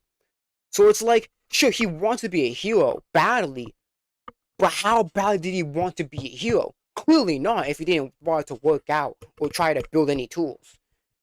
Right? Because don't forget, the Hero Society has been here for decades, so clearly hero tools and being physically capable is a key aspect of being a hero. Key aspect. Especially if he wants to be like All Might. Of course, like, he wants to be like All Might so badly, but he ain't gonna work out. Like how it's like it really, you get to really ask like how much did Deku really want to be a hero? Well, clearly not that much if he didn't bother to work out or make any tools. And we see Because obviously, again, All Might's a one of a kind. You can say, oh, but All Might didn't have any tools, but he's a one of a kind hero. 99% of fucking heroes had tools to help them, had equipment, and Deku didn't try to make equipment. Deku didn't try to work out. That's the thing. If we saw in episode 1 that Deku tried to work out but kind of failed. If Deku tried to make shit but his shit failed, I'd be like, you know what? Yeah, it shows that he's really dedicated to wanting to be a hero. But he just took notes. So it's like, note taking is only one aspect, buddy. You gotta do the physical stuff too. As you have seen throughout the entire series. Literally get into the exam. When he got into the Black Bulls by beating that nobody ass nigga, what's his name? That became a gag character. Seke. Repchi? The one he one-shotted with that big ass sword. It didn't take much effort Seke. for him to beat him and get into the Black Bull. Was it Seke or the other guy? I don't know his name. But that's my, but that's because Asta worked out. If you go back to the episode, If I remember correctly, those swords are incredibly heavy. So it's like, yeah, if Asta didn't work out, he wouldn't be able to lift those swords whatsoever. Yami says he's just physically powerful. Because of his effort of working out, he speed blitzed Seke and hit him with enough strength to destroy the floor underneath him. That's my point. Yeah, but it's not taking away that both their powers were given from circumstances. That's the point that homeboy was. Yeah, that's not what Sleek is talking about. Sleek already said he agreed with that, but the thing is that Asta was putting in effort. He was putting a lot more effort than Deku was. You can say, yeah, note taking, yeah, sure. Yeah, sure. He did. Deku did notes, but there's more to being a hero than just taking notes. You gotta. There's different aspects of being a hero. You gotta be physically capable. You gotta have tools. You have to have tools on your arsenal. That's the thing. Deku did not work out or build any or try to build any tools. He didn't try to work out. He didn't try to build any tools. He just wrote down notes, and that's not enough to be a hero. I am sorry. I agree with that, but the thing that he's neglecting to see is that because of the character working out, the circumstances fit him in his favor because he worked out and he achieved his power. If he didn't work out, triggered, Asta would never be able to hold the swords. It's stated in that same episode. But see, the thing is, All Might, because of All Might saying, like, he chose Deku to be his next, his. I forgot. Yeah, but you're not understanding Sleek's point. Sleek is saying that the reason that Asta was working out even before he got a grimoire. Asta wasn't even sure he was gonna even get a grimoire. It wasn't certain. That's the thing. Deku was for certain. If he cleaned up that beach, it was for certain he was gonna get that power from All Might. It was certain. The problem is that Asta did not have that certainty. Because it's established that not everyone gets a grimoire. Not everyone gets a grimoire. So Asta came in. He still worked hard, even though he knows that it's uncertain, especially in his case, that he's gonna get a grimoire. Deku did not work out prior to him meeting All Might. Because, I'm sorry, there's more to being a hero than taking notes. If he was taking notes, trying to work out, trying to make tools, I'd be like, you know what? Yes, he was trying his hardest to be a hero, even though he didn't have a quirk, and him being an actual licensed hero, that certainty wasn't there.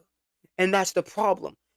Deku did not try hard enough to really want to be that hero. He only started to work out physically when All Might was like, yo, you clean up the beach, I'll give you the power of one fall. Did Deku actually try to work out before that? No. Did Deku actually try to build stuff before that? No. He just took notes. And yes, obviously, I'm not downgrading him taking notes, but there's more to being a hero than just writing notes. Because you could write all notes you want, but if you can't actually put that to practical use, then it's like, what's the point?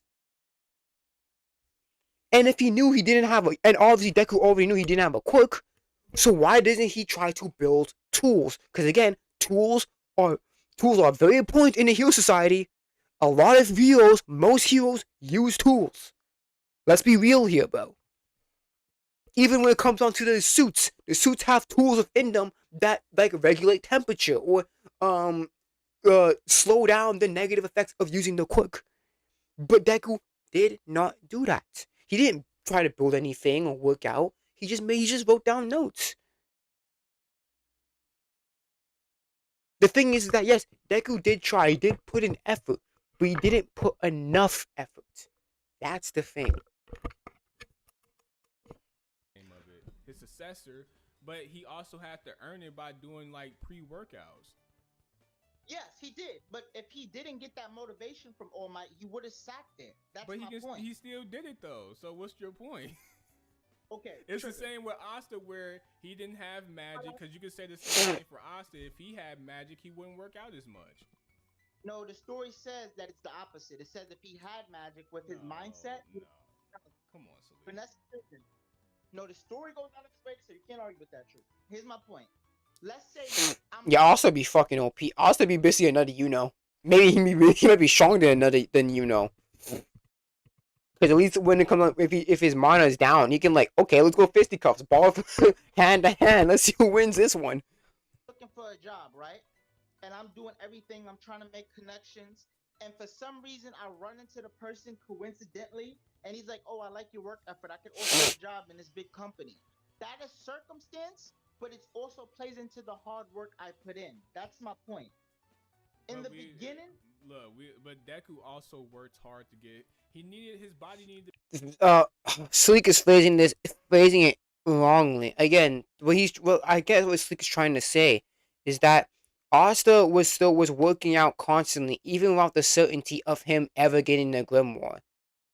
Deku did not physically work out or put too much. He didn't put enough effort into him wanting to be a hero until that certainty was there. If he cleaned up the beach, All Might would help him. Not All Might would give him the power.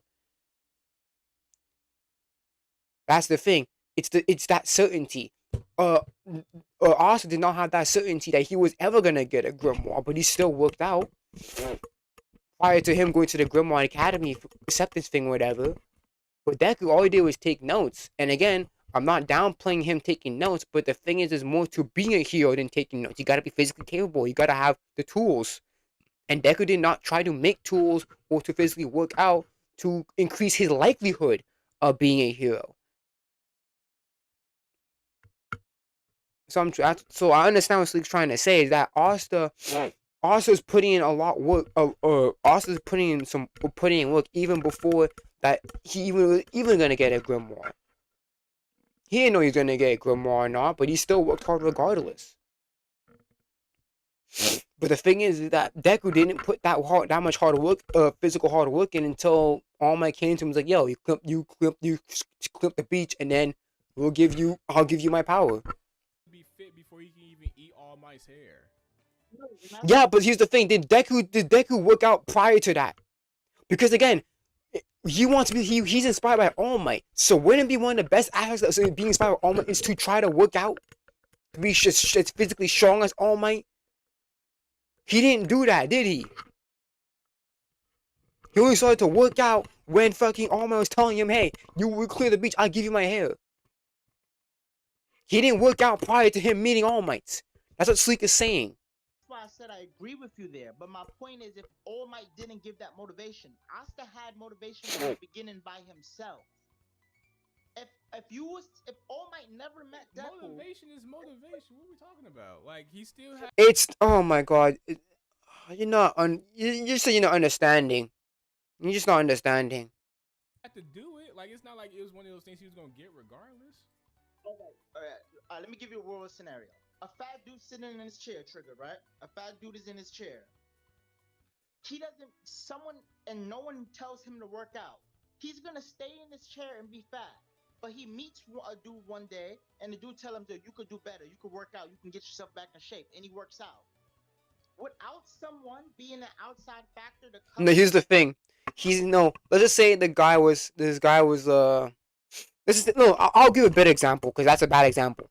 Let's just say I'm a basketball. Let's say I'm an aspiring basketball player. I'm a young kid, and I watch highlights of LeBron James. I watch highlights of LeBron dunk. Oh, I want to say highlights of LeBron. Highlights of LeBron. Yeah, this is LeBron. Let's use LeBron. I see highlights of LeBron James, like him dunking, him crossing people over, and all that shit. But instead of actually practicing basketball, instead of actually working my body, instead of actually working out, to be physically fit for basketball, I instead just watch highlights and take notes of footwork and shit. So it's like, okay, yeah, you're doing something, but you're not really putting in not really putting 110% because there's other aspects of basketball you gotta work out too, besides just IQ. Right? You gotta do the physical, right? You gotta take care of your body, you gotta eat right, you gotta work out. So the thing is that, yes, Deku was focused on the one aspect of one fall, and obviously again it's character proven because obviously Baku cared about the physical stuff and then Deku cared about the mental. Yeah, I understand what that means. But the thing is that when you think about it really logically, it's that Deku really wanted to be a hero, right? He knew that he wasn't gonna get a quirk. He knew that he didn't have a quirk. He knew that as a kid. So in my head, I'm like, okay, I still want to be a hero though. So how about to increase my luck, even though my chances are already super fucking low. So how about to increase that chances, I start working out. To increase those chances, I should start building stuff. Right? I'm gonna fail those building stuff, obviously for sure, but hey, I'm putting in the effort. So to us, the viewer, it shows that he really wants to be a heel, even though he knows that he doesn't have a quirk. He is trying, and that certainty of being a heel is not there. It's a slim fucking chance, but hey, he's working his ass off because that he may have that opportunity if he continues that work. But the thing is that it's just that he's not putting enough work to say, okay, yeah, he deserves. He really worked. He really deserves to really be a heel, right? Same thing for in the basketball analogy. If I just just take notes of what LeBron's doing, sure, yeah, that's one way of doing it. But there's so much aspects to the game. There's so much aspects to basketball that you actually have to work your body out. Yeah, you have to work out. You have to get fit. That way you can actually have the stamina to go back and forth or up and down the court. That's the thing. Deku was only focused on one aspect of the note taking. He only did one method of trying to be a hero, and that's the note stuff. That's the mental stuff. He didn't really do physical stuff. He didn't make any tools. He didn't actually he didn't actually work out. So even though he knew that his chances were slim, but the fact that he didn't work out or build any tools, those chances were even lower. So it kind of tells you that he didn't really put all that. He didn't put 110% to even try to be a hero. Because if he did try, he would have tried to work out, and he would have tried to build stuff. Come and help out, he would sit there. That's my point with Deku. Asta didn't need that outside intervention to give him motivation. Bro, him not having magic is what added to him working out more. Why are we acting like that's not what's happening right now, or that didn't happen? Internal thing. Asta could have been because he didn't have magic. That's why. Yes, but that's not so. All right. So when you don't have magic and you want to be the Wizard King, the world going against the idea of you not having magic is going to motivate you. It's like you against the world type shit. That alone is going to motivate you. But again, it's the certainty. You have to think. You're not understanding the point. The point is that the reason why Deku worked, the reason why Deku even clipped the beach in the first place, because he had that. Because if he did, he would have gone if he cleaned up, because he had that certainty that if he cleaned up, he would have gone All Might's power. Even if the war was against him or whatever, the certainty of him being the Wizard King wasn't there. The certainty of him getting a Grimoire wasn't there. He still had to work hard for it. But for Deku, it's different. Hey, you clean up the beach, you get the power. That's a certainty right there. But then Deku meeting All Might and saying, "Hey, you work out and earn this shit. I'll give you this hair if you're worthy of it." But that's not true, because people in real life have outside factors that go against them, but they do nothing to change it. That's my point. But exactly. And that's true. I like that. That's true, because guess what? Deku knew he didn't have a Deku knew he didn't have a quirk. But what did he do? All he did was take notes. He didn't try to build anything. He didn't try to work out. So it's more like you can argue that he was basically kind of conforming with the expectations given to him because he had no quirk. Because Deku could have also said, you know what, this is too much. I'd rather just take notes on heroes. I mean, that's what he did though. Before he met All Might, before he even met All Might and all that in his conversation, that's all he did. All he did was take notes. Did he work out before he met All Might? Did he try to make any tools before meeting All Might? Not really. Exactly. You know what? I could just take the exam and get in without having a quirk, and I could just be like an architecture of different costumes. That's exactly my point. That's what Deku was gonna do. That's the question I have too. Like, if you're trying to join the business class or the support class, do you need to take the hero license exam? Like, do you really need to take the same exam as everyone else if you're not trying to get into the hero? Oh my god, I was trying to my hero, man. Oh my gosh. Like if you're trying to get into the fashion division, or in the technology, not the fashion division, you're trying to get into the business division of Hero Society or the support division. Do you need to take the hero division like everybody else, or can you just take or is it a separate test on its own? I don't know. I guess I'm asking too much, am I? No, I say like he could have did that, but he chose to stick through the workout. No, but that's what I'm trying to say. The reason why people like Asta better in terms of Deku when it comes to that is because. But here's again, Deku had the certainty. If he clean the beach, he gets the power. Asta can work out all he wants. That doesn't mean he's gonna get a grimoire. Again, it's the certainty. Deku was more likely to get All Might's power than Asta was to get a grimoire. Asta didn't need someone to tell him what to do. Didn't need someone to talk motivation into him. Well, so someone. Well, not I mean, I wouldn't say that because he did get motivation from But yes, I would say that nobody told him to work out. That's true. Nobody told him to work out. He did it all on his own. That's true. I agree with that. Nobody told him to work out, but he did. I mean, yeah. Suksuna said that nobody told him to motivate him. He did get motivated by But yeah, but nobody told him to work out. It's not like said, "Oh, you gotta work out, man, to get shot." No, nobody told him to work out. Austin did that on his own volition. I agree with that, but again, Suksuna said fucking motivation. Someone directly said it, but the world was telling him, "Hey, if you want to get somewhere, if you want to be the Wizard King." Yes, but that's the same thing for Deku too, because he didn't have a quirk. Dr. Lily said you have no quirk, buddy. You have that extra phalange bone, extra joint bone. You don't have a quirk. Same thing for freaking Izuku, but what did Izuku do? All he did was take notes. He didn't work out. He didn't freaking try to build anything. And that's all I want. All I want is effort, bro. If he put in the effort, then I wouldn't be having this conversation. That's the thing. If Deku was try to do it, I'm like, you know what? I wouldn't say anything. I wouldn't have this conversation.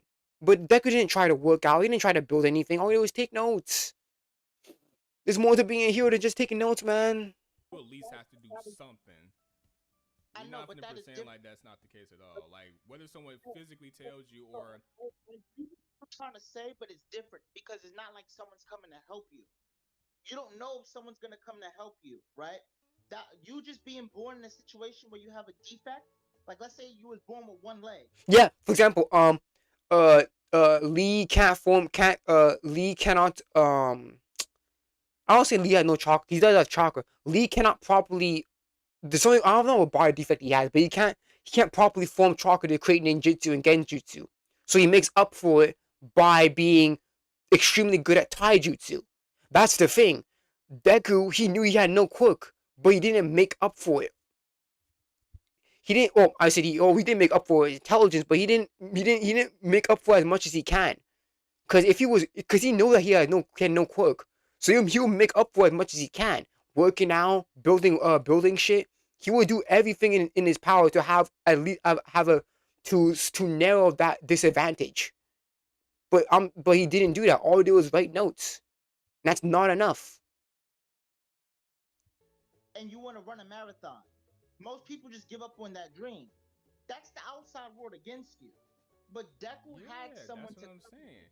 I mean, it's part of the world that forced it's part of the world that forced Asa to have to do something else besides, like they kind of forced him to kind of think about things another way. That's what I'm trying to tell Salik, that someone necessarily doesn't have to walk up to you and say, "Hey, if you do this, this can happen." No, like someone can something can indirectly affect you that way.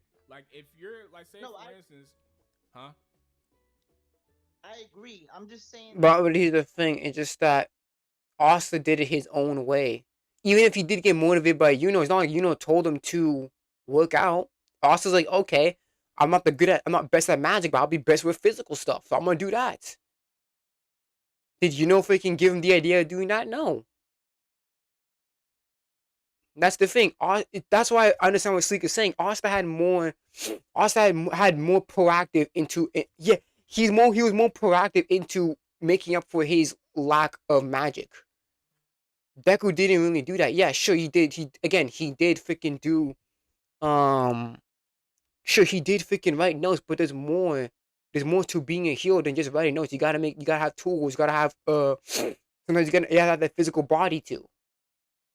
That's the thing. Asta took the initiative. Deku didn't take the initiative until he got someone to help him take the initiative. That's my point. That's what I'm saying. Because when people say Yuna helped Asuka, Nah, he was still gonna apply Asuka for the helped- school. That was already stated, so he was already gonna try to be a hero regardless. That doesn't matter. The thing is that he didn't do his best to try to succeed, to pass that test. Because did he work out to try to? That's the thing. I understand what Sleek is saying. Sleek says that Sleek is basically saying that Asta put in more work to try to narrow that disadvantage gap than Deku did. Because obviously Deku knows that there's multiple facets of being a hero. Deku knows that he didn't have a fucking quirk, but he didn't do much about that. He didn't work out to compensate for his lack of quirk. He didn't build tools to compensate for his lack of a quirk. And again, sure, he wrote notes, but writing notes is not enough to compensate for you having a lack of quirk. You still have to have tools. You still have to be physically capable. Just writing notes is not enough. Yes, he was. I agree with that. Now, people said Yuno helped Asta. Yuno didn't help Asta in the beginning because that's directly contradicted in the manga. Asta helped Yuno because Yuno didn't have the personality. They helped each other, but again, here's the thing. Motivated Asta, but Asta did still create this. He made the solution his own way without Yuno's help. Yes, gave Asta motivation, but it's not like told Asta what to do. Asta figured out. Asta came to the conclusion that working out is the best solution here. Again, it's just I get Sleek's argument, but he's not phrasing it correctly. We're not doing that. We're not doing that. Yuno did. No. He had a huge influence on Asta working harder. He did later, but it's earlier too. Earlier too. We're not doing that. No, earlier Asta literally, says, if it wasn't for Asta, I wouldn't have had the dream to push harder. That's literally what he says. Both ways. That's literally what their rivalry was pushing each other. But what I was trying to point is that. Again, I understand Sleek's point. He's just not phrasing it correctly, and Trigger just not understanding the point. Have an outside all right, Goku, you gotta go. Okay. Is a bad thing. What I'm saying is how someone chases their motivation and the way they go about it is different. Which that means when circumstances happen for you, it feels more earned. So someone says, if y'all want to join, I think I might have to add y'all as a friend first, and then add Salik to the call or something. It has to be something like that. Or Salik can add y'all, and he can add y'all to this call if he can do that somehow. I put the link to my Discord so we could talk about this too. But what I was trying to mention is, for example, when someone works hard and they're working out or they're doing something and they run into somebody who gives them because we call it coincidences. Everybody is running into a coincidence in their life. Circumstances happen and they could be good or bad. You can't really predict what's gonna happen in your life, right? Asta worked out, and because of him working out, he was able to use the swords. The swords were circumstantial. I agree. But if Asta didn't work out, he would have never been able to use the swords. That's my point. His efforts were the reason why his circumstances favored him well. And that's what I'm trying to say. So circumstances. What's the overall point? What are you trying to argue next? What is the whole point of this? Oh, we kind of left topic, but the whole point was people was trying to say that Asta just has a bunch of plot armor. He didn't work for anything. Well, that's not true. Anybody why are you arguing that shit? Because people are just dumb, and you know me. I'm just like you. When someone you gotta ignore that shit. I wouldn't even entertain that shit. Not even talk, because when someone says something dumb about Demon Slayer, your ass gets caught up in the limbo too. Where me and you are the exact same with this. When I thought you was arguing like some My Hero Black Clover shit, but you just talking about some of a bigger issue. Asta does have plot armor. I mean, every main character has plot armor. That's nothing new. Okay, done. Every main character has plot armor. It depends. It's just how the story executes it in order to be not plot armor. because it's like, I'm watching stuff, and like, Name brings it up all the time in our group chat, where it's like, check this out, check this out, and it's like from different anime. Some I watch, some I don't, but it's like the altered word. It's a beefy one. It's hard to warp with because it's very large. See? There you go, chat. I'll give you a nice quick look at that. Get your goon on. Awesome, isn't it? Biggest figure I've ever gotten. Didn't realize it would be that Nonsense big. But hey, red. I like it. And also, I'm cleaning the entire room. Spiritu, homie. I don't know if you're in chat or not, but if you are, you watch this on the back. You losing weight? You look like you're losing weight, homie. Dusting, cleaning, moving. You can see. Yeah, I guess all that moving and stuff actually made him lose weight. I've always found annoying when it comes to the discussion about DI and ESG, and I will use the word here. I use it reluctantly. The word woke.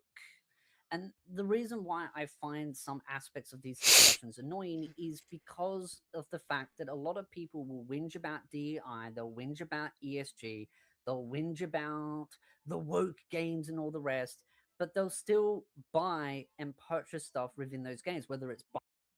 Correct. The hypocrisy is astounding. I called Kata out for it. Kata and I are friends. Kata's my boy. But when he says dumb shit like, look, I'm going to be playing GTA so I can show you guys whether or not you should play it. If I wasn't a streamer, I wouldn't be buying GTA 6. Bitch, no. That is cope. Yeah. That is some cope. There's no, oh, I'm a streamer, so I have to do it. Oh, no. Dude would totally buy GTA no matter what. Are you kidding me? Of course he would. Yeah, correct. Just like if you want to be against the anti-woke shit, if you want to be against the degradation of video games, if you want to be against ESG, if you want to be against the ideological, traitorous things that are happening in the gaming industry, I don't give a fuck if you're a streamer. I don't give a fuck if you're a grifter. You wouldn't be playing GTA 6. Buying the games. I don't have any interest in GTA 6. I don't care. Outright. I'll be real. Or whether they buy DLCs or cosmetics within a game. And I'm always of someone that stands by the value of practice what you preach. Put put the money where the mouth is, kind of thing. If there is a game that is doing something that I do not like, I will not buy the game, right? And that has definitely been the case when it comes to a lot of games. Like, for example, and I use a clear example here because I've seen people whinge about the whole physical release kind of thing with Sony. I will not buy any Nintendo game that has a code to it, even for a game based. Homie stand on his principles. I got no issue with that.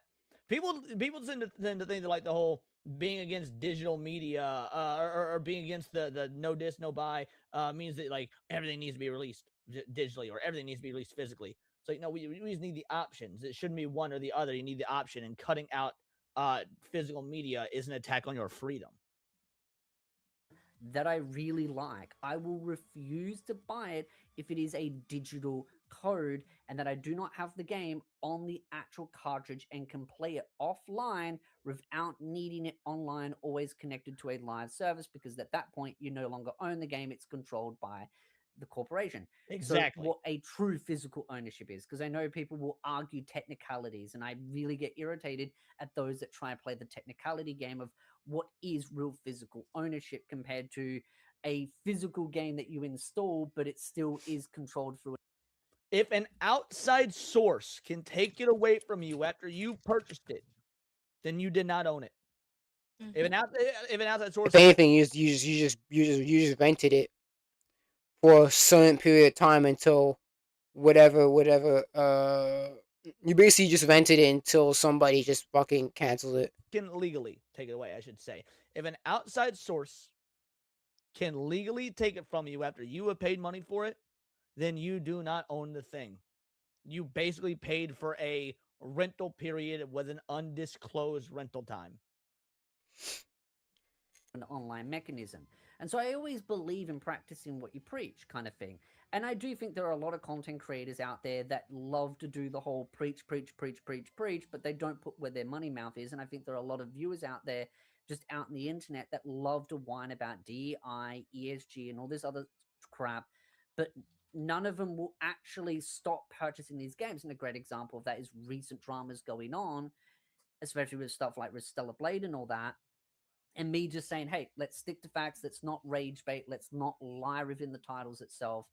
And the people that are coming after me, I look at their accounts and they're playing things like Overwatch 2, World of Warcraft, Diablo, Halo, like all these other games that have been turned into these sort of ESG rubbish sort of simulators where they're slowly changing all these things about them and making them more. Oh shit! I got it. Oh crap! You can actually. I don't know what the hell is going on, because when I was searching it up, I couldn't find it. I said NBA 2K HQ. I put that on and it wasn't even there anymore. It was I didn't even get the thing. I had to go on. I had to go on the foot. I had to go on the 2K website themselves to get it, bro. Like, come on, man. You know, part of the special committee kind of system. Don't worry, guys. I'll show you. Before I end the stream, I will show you the basic glimpse of like what the 2K thing looks like. Obviously, I'm gonna be. I'm gonna probably use my. I probably use my dummy phone. Ugh. Give me a second, guys. I don't kill. Oh, I don't need this. No. Passwords. Give me a second, guys. Okay, well, my bad, my It's bad. like, okay, you don't like these things? Cool. I can respect that. I agree with you. But why are you purchasing them still? Oh, well, they do. And then that's when the excuses start. At the end of the day, your voice whining on social media means nothing to your wallet. Your wallet. He is absolutely correct. Look, maybe it's just me. There's a reason I don't really like. I very rarely review video games, and that's because most of the time when I'm playing a video game, it's gonna be a game I like. If I know I'm gonna like the game, it would just be, yeah, I'll just give positive reviews and glaze it. Now there are times I end up being wrong where I don't like the game. I'll give a review then, and I will be like, hey, here's my thoughts on the game. Here's my honest thoughts on the game. But when I purchase something, I purchase it because I think I'm going to like it. And if the thing includes stuff that is against my morals, my philosophies, then I'm just not gonna fucking buy it. Like, it really is that simple. I don't know why it's so hard for gamers specifically to stick to some sort of a fucking moral code. Is the most powerful tool that you have at your disposal, because capitalism stops these people right in the tracks. That the moment you sit there and you say, you know what, I am not going to purchase this game because it has these issues. Nope. No 2K account found. I have a 2K account. I'm only sure I have a 2K account. Cause I remember correctly, it requires you to make a 2K account before even playing 2K. So I don't know what the hell I was saying. I have no 2K account. They will get the message if more people follow that practice. But a lot of people will just sit there and go, "Oh, well, everyone else is going to buy it, and this content creator got it, so I can't handle. They have my FOMO, FOMO, basically. my FOMO." FOMO is a fuck of a drug, let me tell you. Like, I know that FOMO was always a thing, right? Like, specifically with gaming. Like, because I know that there's other mediums, TV, comics, movies, things like that. But I feel like FOMO within the gaming community did not get near as bad until the advent of streaming. Yeah, probably.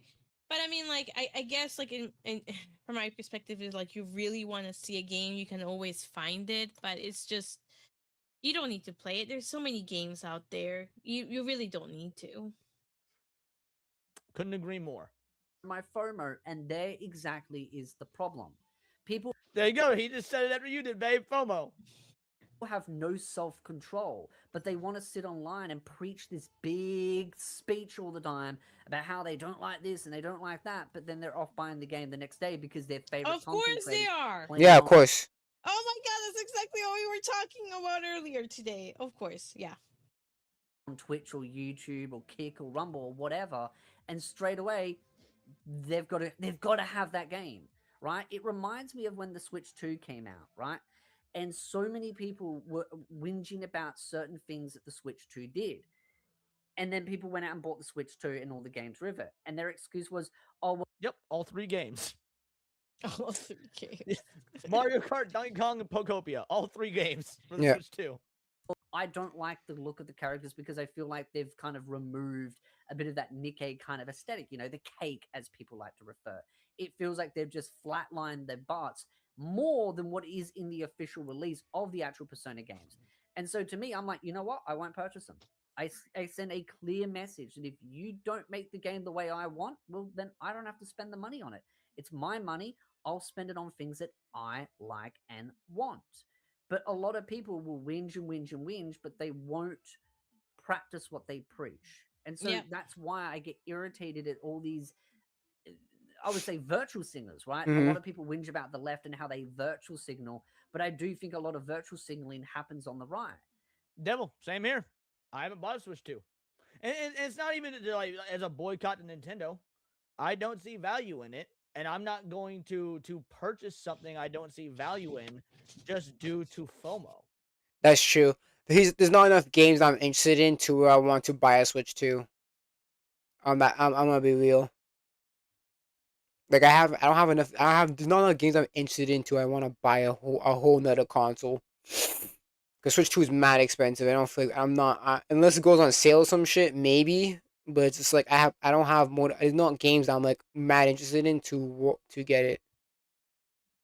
And there are other things as well that I could go into, like little silly things, like, big content creators that clearly are multimillionaires, that clearly have a lot of dispensable income. That good, like, oh shoot, I would like to own it myself. You can just go to like the book They office. When the thing comes out, they will compromise said morals because a lot of times it's for greed purposes. They want to grift. They want to get that bag, make that money. And look, I'm a capitalist. I'm a-okay by all means. Make that money. I got no issue with that. You will never hear me saying don't make that money. But also be fucking honest with yourself and be honest with your audience and be transparent and be like, hey, I can make a lot of money playing GTA 6. So I'm gonna play some motherfucking GTA 6. Don't do this like wishy-washy. Well, look, Mm-hmm. I again, like what Kata's doing, in my opinion. Look, I'm gonna be playing GTA 6, but it's my job, and I'll let you guys know if you have to or whatnot. Like, if you were to run this whole thing, it's like me doing Dustborn, right? What we're doing tonight, trying to get me to play Dustborn. I did not buy Dustborn. I own it because it was gifted to me as a joke. I obviously accepted the gift because a gag gift or not, like jokes like that are funny. And even if it wasn't a joke, like anytime someone's thinking about me and wants to present me with a gift or whatnot, I find it rude to turn down. I am just blessed that people are thinking of me. So now that I own it and I did not spend any sort of money on it, I my forgot what's Dustborn again. morals are not broken. I didn't spend money to grift on this thing. There was a lot of people who were doing it when the game came out. They're like, yo, hit certain tier goals. I'll buy this game and I'll grift on it and whatnot. Oh, Again, totally it's that fine piece of if you're shit. acknowledging that's what you're doing. But don't play this weird wishy-washy. I'm only doing it because I have to. This is for you. No, it's not. It's for you. Just say it's for you. That's fine. You know what this reminds me of? I knew a lot of people who were either vegans or vegetarians that were perfectly comfortable wearing leather, having leather purses, leather jackets, leather shoes. It's like, but you're vegan, you know?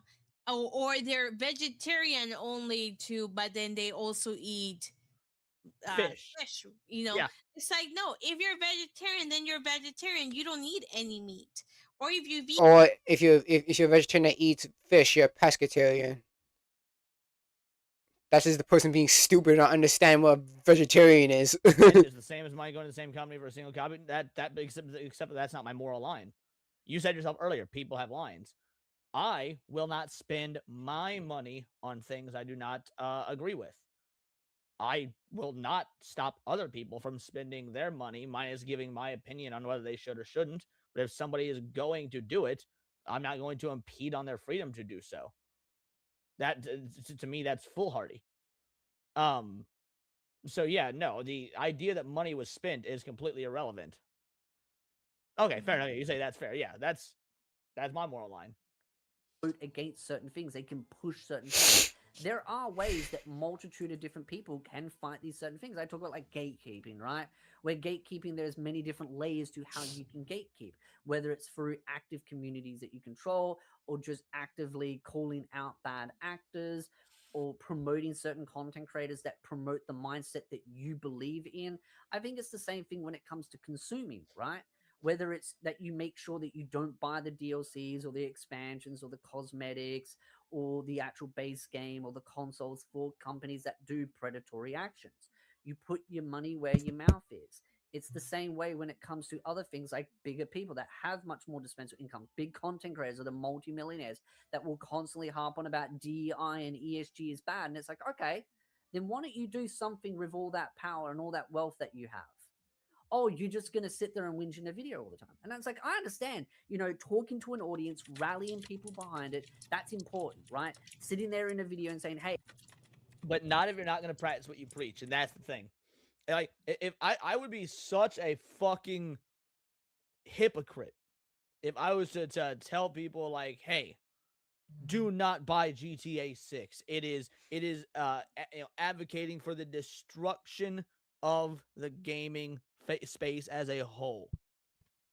But then I went, but I'm going to turn around and buy it because I can make money streaming it. To me, that is a level of hypocrisy that I don't think you can come back from. Yeah. Hey, let's not purchase these games. I mean, honestly, that's a good thing to do.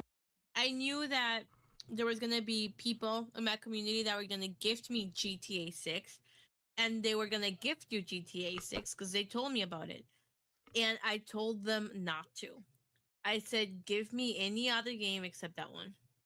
Yeah, like something like GTA 6, and I also think that obviously not all situations are created equal. GTA 6 is actively destroying the gaming landscape. Yeah. Dustborn was a fart in the wind. That was a joke that's being sold for $2 years later, and couldn't even manage more than 28 concurrent players. One of these is effectively a meme. The other one is actually shifting the gaming landscape into a place that might be you might be unable to return from. Correct. Yeah, and that's exactly why I told them not to do it, because they were very adamant about giving me GTA 6. They bought me, I think, like a couple months ago, GTA 5. And I told them, do not buy me GTA 6. If you send it to me, I will decline the gift. And honestly, I rarely decline gifts. I have, but it's very rare because, again, I find that traditionally just be a rude thing to do, since people are, again, joke or not, they're showing support for me and for the channel. But like GTA 6 is one of those rare things that I legit probably would. Like, there's no probably. I would decline GTA 6. I would absolutely decline GTA 6. Because of kind of what Hayden was saying earlier. Hey, money was spent on it. I think there's a demonstrable difference between, like, just objectively, $2 being spent on a meme versus $100 being doing spent something. In a way that is going to negatively and possibly permanently degrade the gaming space. Yeah, and for sure, this person would have bought both of us the deluxe edition. So I have no doubt. Right, if you are adamant that your community and yourself are unhappy with a game, right, then you need to come together and say, let's not purchase this game, right? If this game is actively going against the wishes of the consumers or the wider consumer, and it's pleasing some weird esoteric 1% group, then yeah, rally together with the content creators.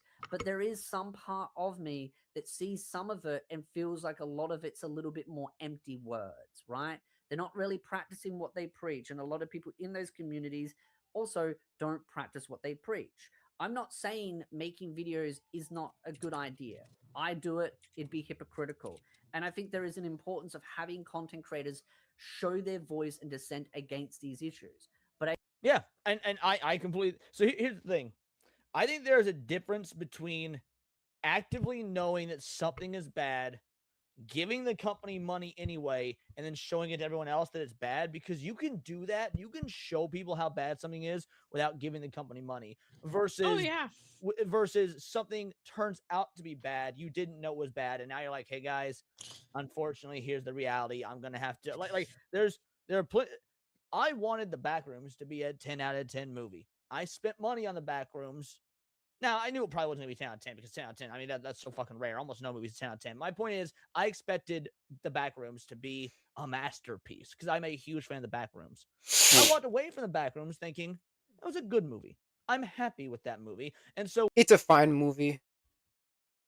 About for 2 decades, Crunchyroll built its business on anime, growing the U.S. audience for animated content from a niche genre to a mainstream giant, but its growth has been built on thinking small. Then, this guy, Scott Donington, says, we like to say that we don't want to be something for everyone. We want to be everything to someone. And that's the anime fan. Now, that means whether they're streaming it, whether they're going to a theater to watch it, whether they're gathering with their friends at a con or a festival, buying merch, games, digital manga. All right, make sure he mentioned that. Oh yeah, Yeah, that's the quote I was talking about. Yeah, there we go. I yeah, didn't know it that's was the in this quote you was article. talking about. Yeah, you won't be buying physical media with us. Hell no. But if you want to do that, you need to take yourself somewhere else because we ain't got it over here at Crunchyroll. So really, we think of it as the full experience of servicing anime fans across every platform, except those that like physical media. But they're saying also that Crunchyroll boasts the largest anime library of streaming, and at Anime New York, which is going on this weekend, it has multiple panels, a booth, screenings, and special guests from Japan. Any opportunity we have to connect in person with the fan base is important. He notes that 54% of Gen Z, 60% of Gen Alpha viewers are fans who watch anime daily. Many of them say it's a huge part of their identity, a huge part of their community and belonging, so on and so forth. They say by 2030, there will be 1.5 billion people in the anime fandom, which is huge. If Crunchyroll keeps going in the direction that it's going and they don't really have any competitors, I don't know who else is going to be able to compete on a global scale with them. Like, That's the thing. That's the sad thing. There's no legitimate. Here's the thing. There's no legitimate. There's no legit. There's no. Not legitimate. There's no big enough anime streaming site that can compete with Crunchyroll. Like, I'm sorry, man. High Dive is not enough. High Dive is not enough to compete with Crunchyroll. It's just not. Like they're doing. The way that it's going, Crunchyroll is going to be the Amazon of anime. Like, It that's is. what it's going to be. It basically is the Amazon of anime because High Dive is nowhere near the level, of Crunchyroll. Because don't forget, Crunchyroll bought Funimation, and Funimation was the only one that can compete with Crunchyroll. But now, since they are one now, it's like nobody can compete with them now. Ugh. But It's going to be they just gotta. It's They have going to to be a one-stop shop. Like, that's what it's going to be. they gotta overcome that Netflix hurdle. Netflix is still beating their ass because it's Netflix. I've said this many times, bro. They've got to make Kagurabachi a Crunchyroll exclusive. You can't have them making backdoor deals with Netflix. Thing is the Netflix. Oh yeah, I forgot Netflix. But even then, Netflix doesn't completely prioritize this shit. So How it's they like, get away with it. These are how these companies get away with it. Is that they do 5 bad things, 1 good thing, and all the billionaire Okay. simps and cucks out there that defend these corporations go, oh well, it's okay because they did 1 slight good change. What up, Zax? This is how they get away with it. Do 5 bad things, rectify. okay, so I did create the so I did find the app. The app was not on the App Store. You have to actually go to the website itself and click on the link. Then it gives you shows you the App Store. So this is the App Store. So we're gonna create build. So we have 15 new builds. So 15 new slots. We're just gonna test it out. We're not gonna. Okay, so this community builds. Community builds coming out next season. Okay. Because your wallet is powerful, and they want your money to make sure you make them work for it. So I thought this was gonna be about the Stellar Blade stuff because that's what was on the thumbnail. So we'll talk about the Stellar Blade stuff in general before we send the show and whatnot. But there's a video, great video by Aspire too. I mean, I do think that, content creation in general has a problem of people preaching Let's loud name him. and not sticking to it, and that's not just in the game. That is in Unknown. people who like give opinions. That's why X. voices like Charlie Kirk were so important because at no point during his life or after his death has there ever been any information that ever came out to show that there was a break in his moral code. People who actually adhere to said moral code and practice they preach are very rare. Let's see here. That are like the ones. Okay, so I'm not saying you need to agree with them, but Launchpad. No, Shooting. Backcourt bully. Not on that. I'm just doing math. Okay, you're not Asian. Why are you doing math? Oh, because we are $16.37 from you hitting tier 3. Oh, well, shit. Would you look at that? Yes, we are. Let's say, yeah, we'll say 17 away for simplicity's sake. 17 away from tier 3. Let me hit these super chats because a lot of them came in. I'm sure they'll generate some. Then we'll talk about the Stellar Blade stuff for a bit. Then we'll extend the show. So first of all, big ass shout out to Matt Motherfucker. Okay, let's do this shit. So we have backcourt bully, turbo, Soleil fast point guard. Oh, it's different ones. Oh shit, I didn't realize that. A 6'4" slasher with blinding speed, nasty ball handling, defeats defenders full, jumper to prepare for poster dunks. Derrick Rose, John Morant, Steve Francis. That makes sense. What's the next one? Flight risk. A heavy hitting 6'7" point guard. Uses his handles to feed defenders before launching down for high flying dunks. That is reference to Penny Hardaway, Stephen Castle, and Anthony Edwards. Clay left as a legend, while Jordan Poole left as the punchline of a lot of people's jokes. This is something that you would never think that you would have to say of a 22-year-old. Okay, shooting. There's only one. There's only one thing for shooting right now. I'm surprised. I don't know why there's not another one like a Steph Curry build. That just sounds stupid. Physically opposing 6'7" point guard implies for elite shot creation, high efficiency 3-point shooting. Lightning fast point guard wins every matchup with lightning quick footstep and elite handling. Primary offensive engine. They use the elite vision to pick apart defenses while keeping them honest with a lethal jumper. Clamp first guard, built to force turnovers, generates instant offense from elite defense, quick steals into explosive finishes. Oh, this is balanced. Offense 6'2" point guard for elite point shot with a daily ball handling. Okay, so this is offensive engine. Certified bucket. All on focal point. Perfect balance between relentless interior pressure, reliable shooting, and high impact defense. Okay. Splash, constant threat, command slow defense, defensive focus for okay. So this is basically the the 3-and-D 2 guard. Master 6'8" scorer, leverages. Why is it Devin Booker here? Leverages. He's not even 6'8". He's not even 6'6". He's fucking 6'5".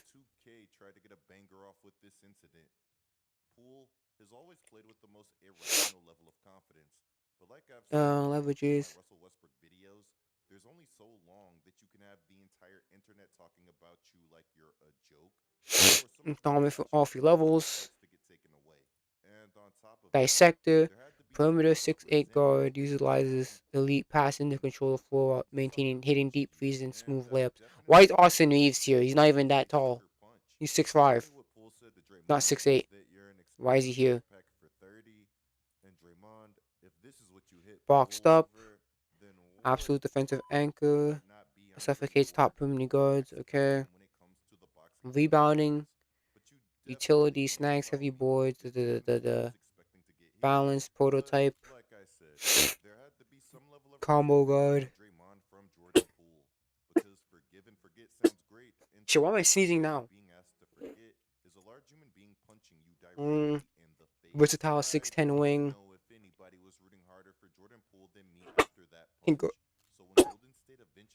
Can guard all 5 positions.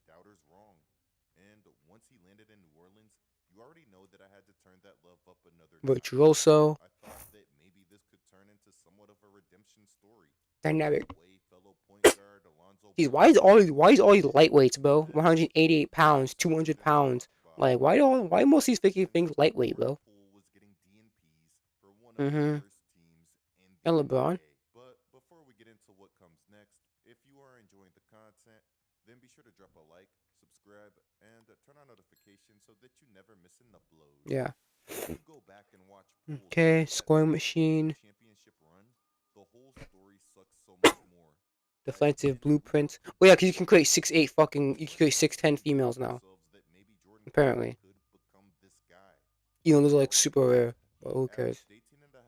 It's a video game, guys. It's a video game. Just a game. Curry coming off the bench and being slowly eased back into action. He walked into a series against Nikola Jokic in Denver and dropped 30 points on 9 of 13 shooting. I'm not gonna bother to read them. I just want to check them out. I'm not making a build. I just want to see. He ended that championship run averaging 17 points while shooting over 50% from the field and 39% from three. Golden State wasn't asking Jordan Poole to go out there and be Steve Nash or turn into something that he had no business being. If anything, they basically gave him the freedom to become his own target store version of Steph Curry. He was a flame-throwing maestro who could take full advantage of the system that Steph Curry and the Warriors had built. It was a perfect marriage. Golden State had found the best way to maximize Poole, and in return, the Warriors got an irreplaceable piece for their championship puzzle. Something that I think has gotten lost because of how much of a meme that Poole eventually became was that Golden State really believed in him. The Warriors believed in Jordan Poole so much that just 10 days after Draymond Green wrecked the whole operation by punching him, the Warriors still gave Jordan Poole a 4-year, $123 million guaranteed extension that could Okay. go up to $140 Let's just use point guard for now. with incentives. Well, we don't. We're not using templates. I don't fuck. I don't use templates for my shit. I'm a veteran. I create my own shit. After the punch, Poole played all 82 games, averaged 20.4 points, and there were still nights where he looked like the same guy who had just helped them win a championship. Okay. Let's see the max limits. So, like last season, the max is 6'6". The max wingspan is 6 inches more. I can go to 230. Center. Max is 7'4". 7'10" wingspan. Max is 7 foot. Max is 6'10". Max is 6'8". I remember used to create. I remember usually able to create a 6'8" point guard. But I guess you can't anymore. And said that there was no hiding from the fact that the Draymond and Poole situation played a role in that. Huh. Even Draymond admitted that after That's nice. I can have a 6'7" point guard be to having a 91 ball on. That's actually pretty nice. I like that. All I need a 90, but hey. But this clearly wasn't the same team anymore. I can only imagine how Poole truly felt in this situation. According to Draymond, this was somebody who had purposely moved his locker next to his because he wanted to soak up game from one of the veterans that he looked up to, only for Draymond to, in his own words, F it all up. I mean, just look at this clip. As if the career-altering effects weren't enough, Jordan Poole can't even do a harmless meet and greet in the big year of 2026 without a kid asking him something like this. When we're going to state? Oh my god.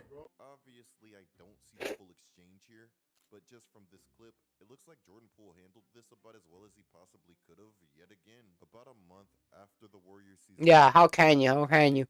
First of all, it's a kid.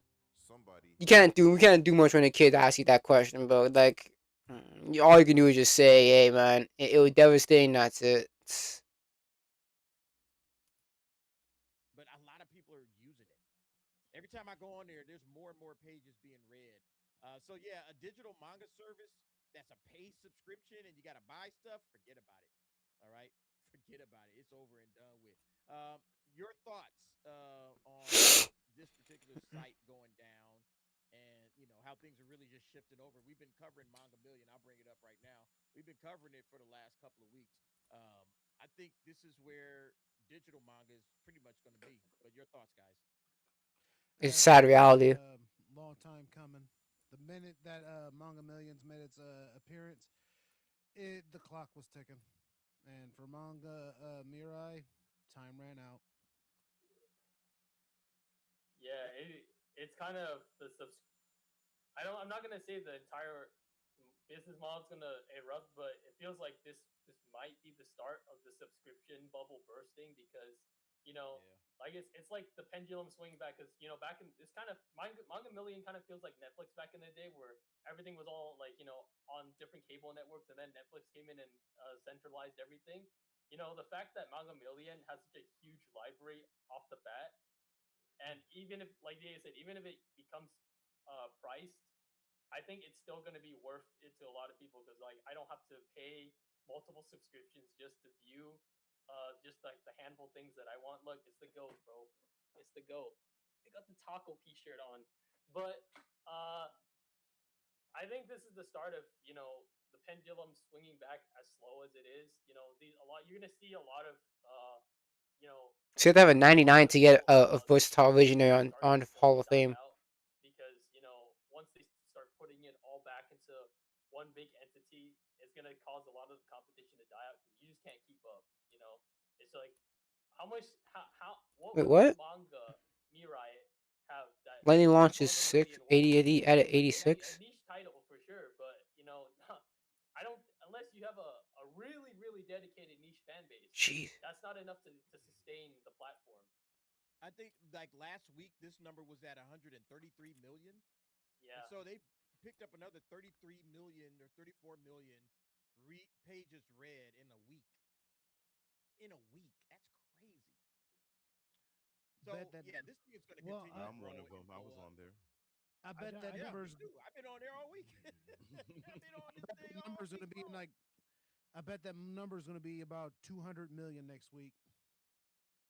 Well, I don't know how other countries work, but I know here in America, like Box out we can't boss. monopolize stuff. So in Breaker. other countries, like when they're Crasher. consolidating all this stuff, Possession it's like closer. all these bigger companies start basically becoming one thing. Like obviously, like Sink Sasher. Crunchyroll So what? is gonna I'm eventually guessing go to kind of box. I'm guessing scale rebound chaser is because like possession Netflix closer. seems to be the place or whatever. But it's like out here in America, like I don't know. So I need That's the reason they have a 67. problem You need with all the 67. Paramount bullshit and everything. It's because they're like, oh, are you going to take over too much of the market? But other countries, I don't know if they have those same laws. Is that in play here? Because I don't feel that it is. Because it sounds like everything's going to go to one place. Hey, why would I do this when I can just go to one place and get it all? The only way. The I only way don't I really. see that Here's coming the into thing. place is What if if I Shueisha move bought by one? a different manga publisher and Well, took all over needs all their 90 then. IPs. I don't need That's that the only way much. I see that I mean happening here. that's Well, enough. how much I max do feel you like But I get? mean, if you have like 90% of the market, isn't that basically a monopoly? Like, Oh, that that's means why I'm it's a running good out. question because that with the you brought up Paramount and that Warner Brothers merger, that's a huge like debacle right now. Like yeah, Crunchyroll, like and that's they not even close to what's going on here. Like, that's exactly, not yeah, even because close. do you think like because Okay. I don't know like how they evaluate it Let's because just see like you how it said looks like like. Crunchyroll's dominance over the market Defensive is playmaker. way greater in terms of like Delete. proportion than Yeah, they might not All have right. like the I don't know if it's a monopoly clause or whatever. All I wanted to know is all I wanted to see was how it worked. I'll test it out on my own time. But I think I'm gonna end this stream right here. It's about two. It's freaking almost 3 o'clock in the morning, and I'm tired. I'm gonna end it right here, guys. Thank you guys so much for coming. I'll see you guys tomorrow. Tomorrow is going to be Cyberpunk. Yeah, we can do Cyberpunk. Tomorrow's gonna be Cyberpunk. Sunday we might either do Lanterns episode 2, if anyone's interested in that, or we're gonna finish up House of the Dragon on Sunday. But update on my internship. I got it. I start on Tuesday. We still need to go.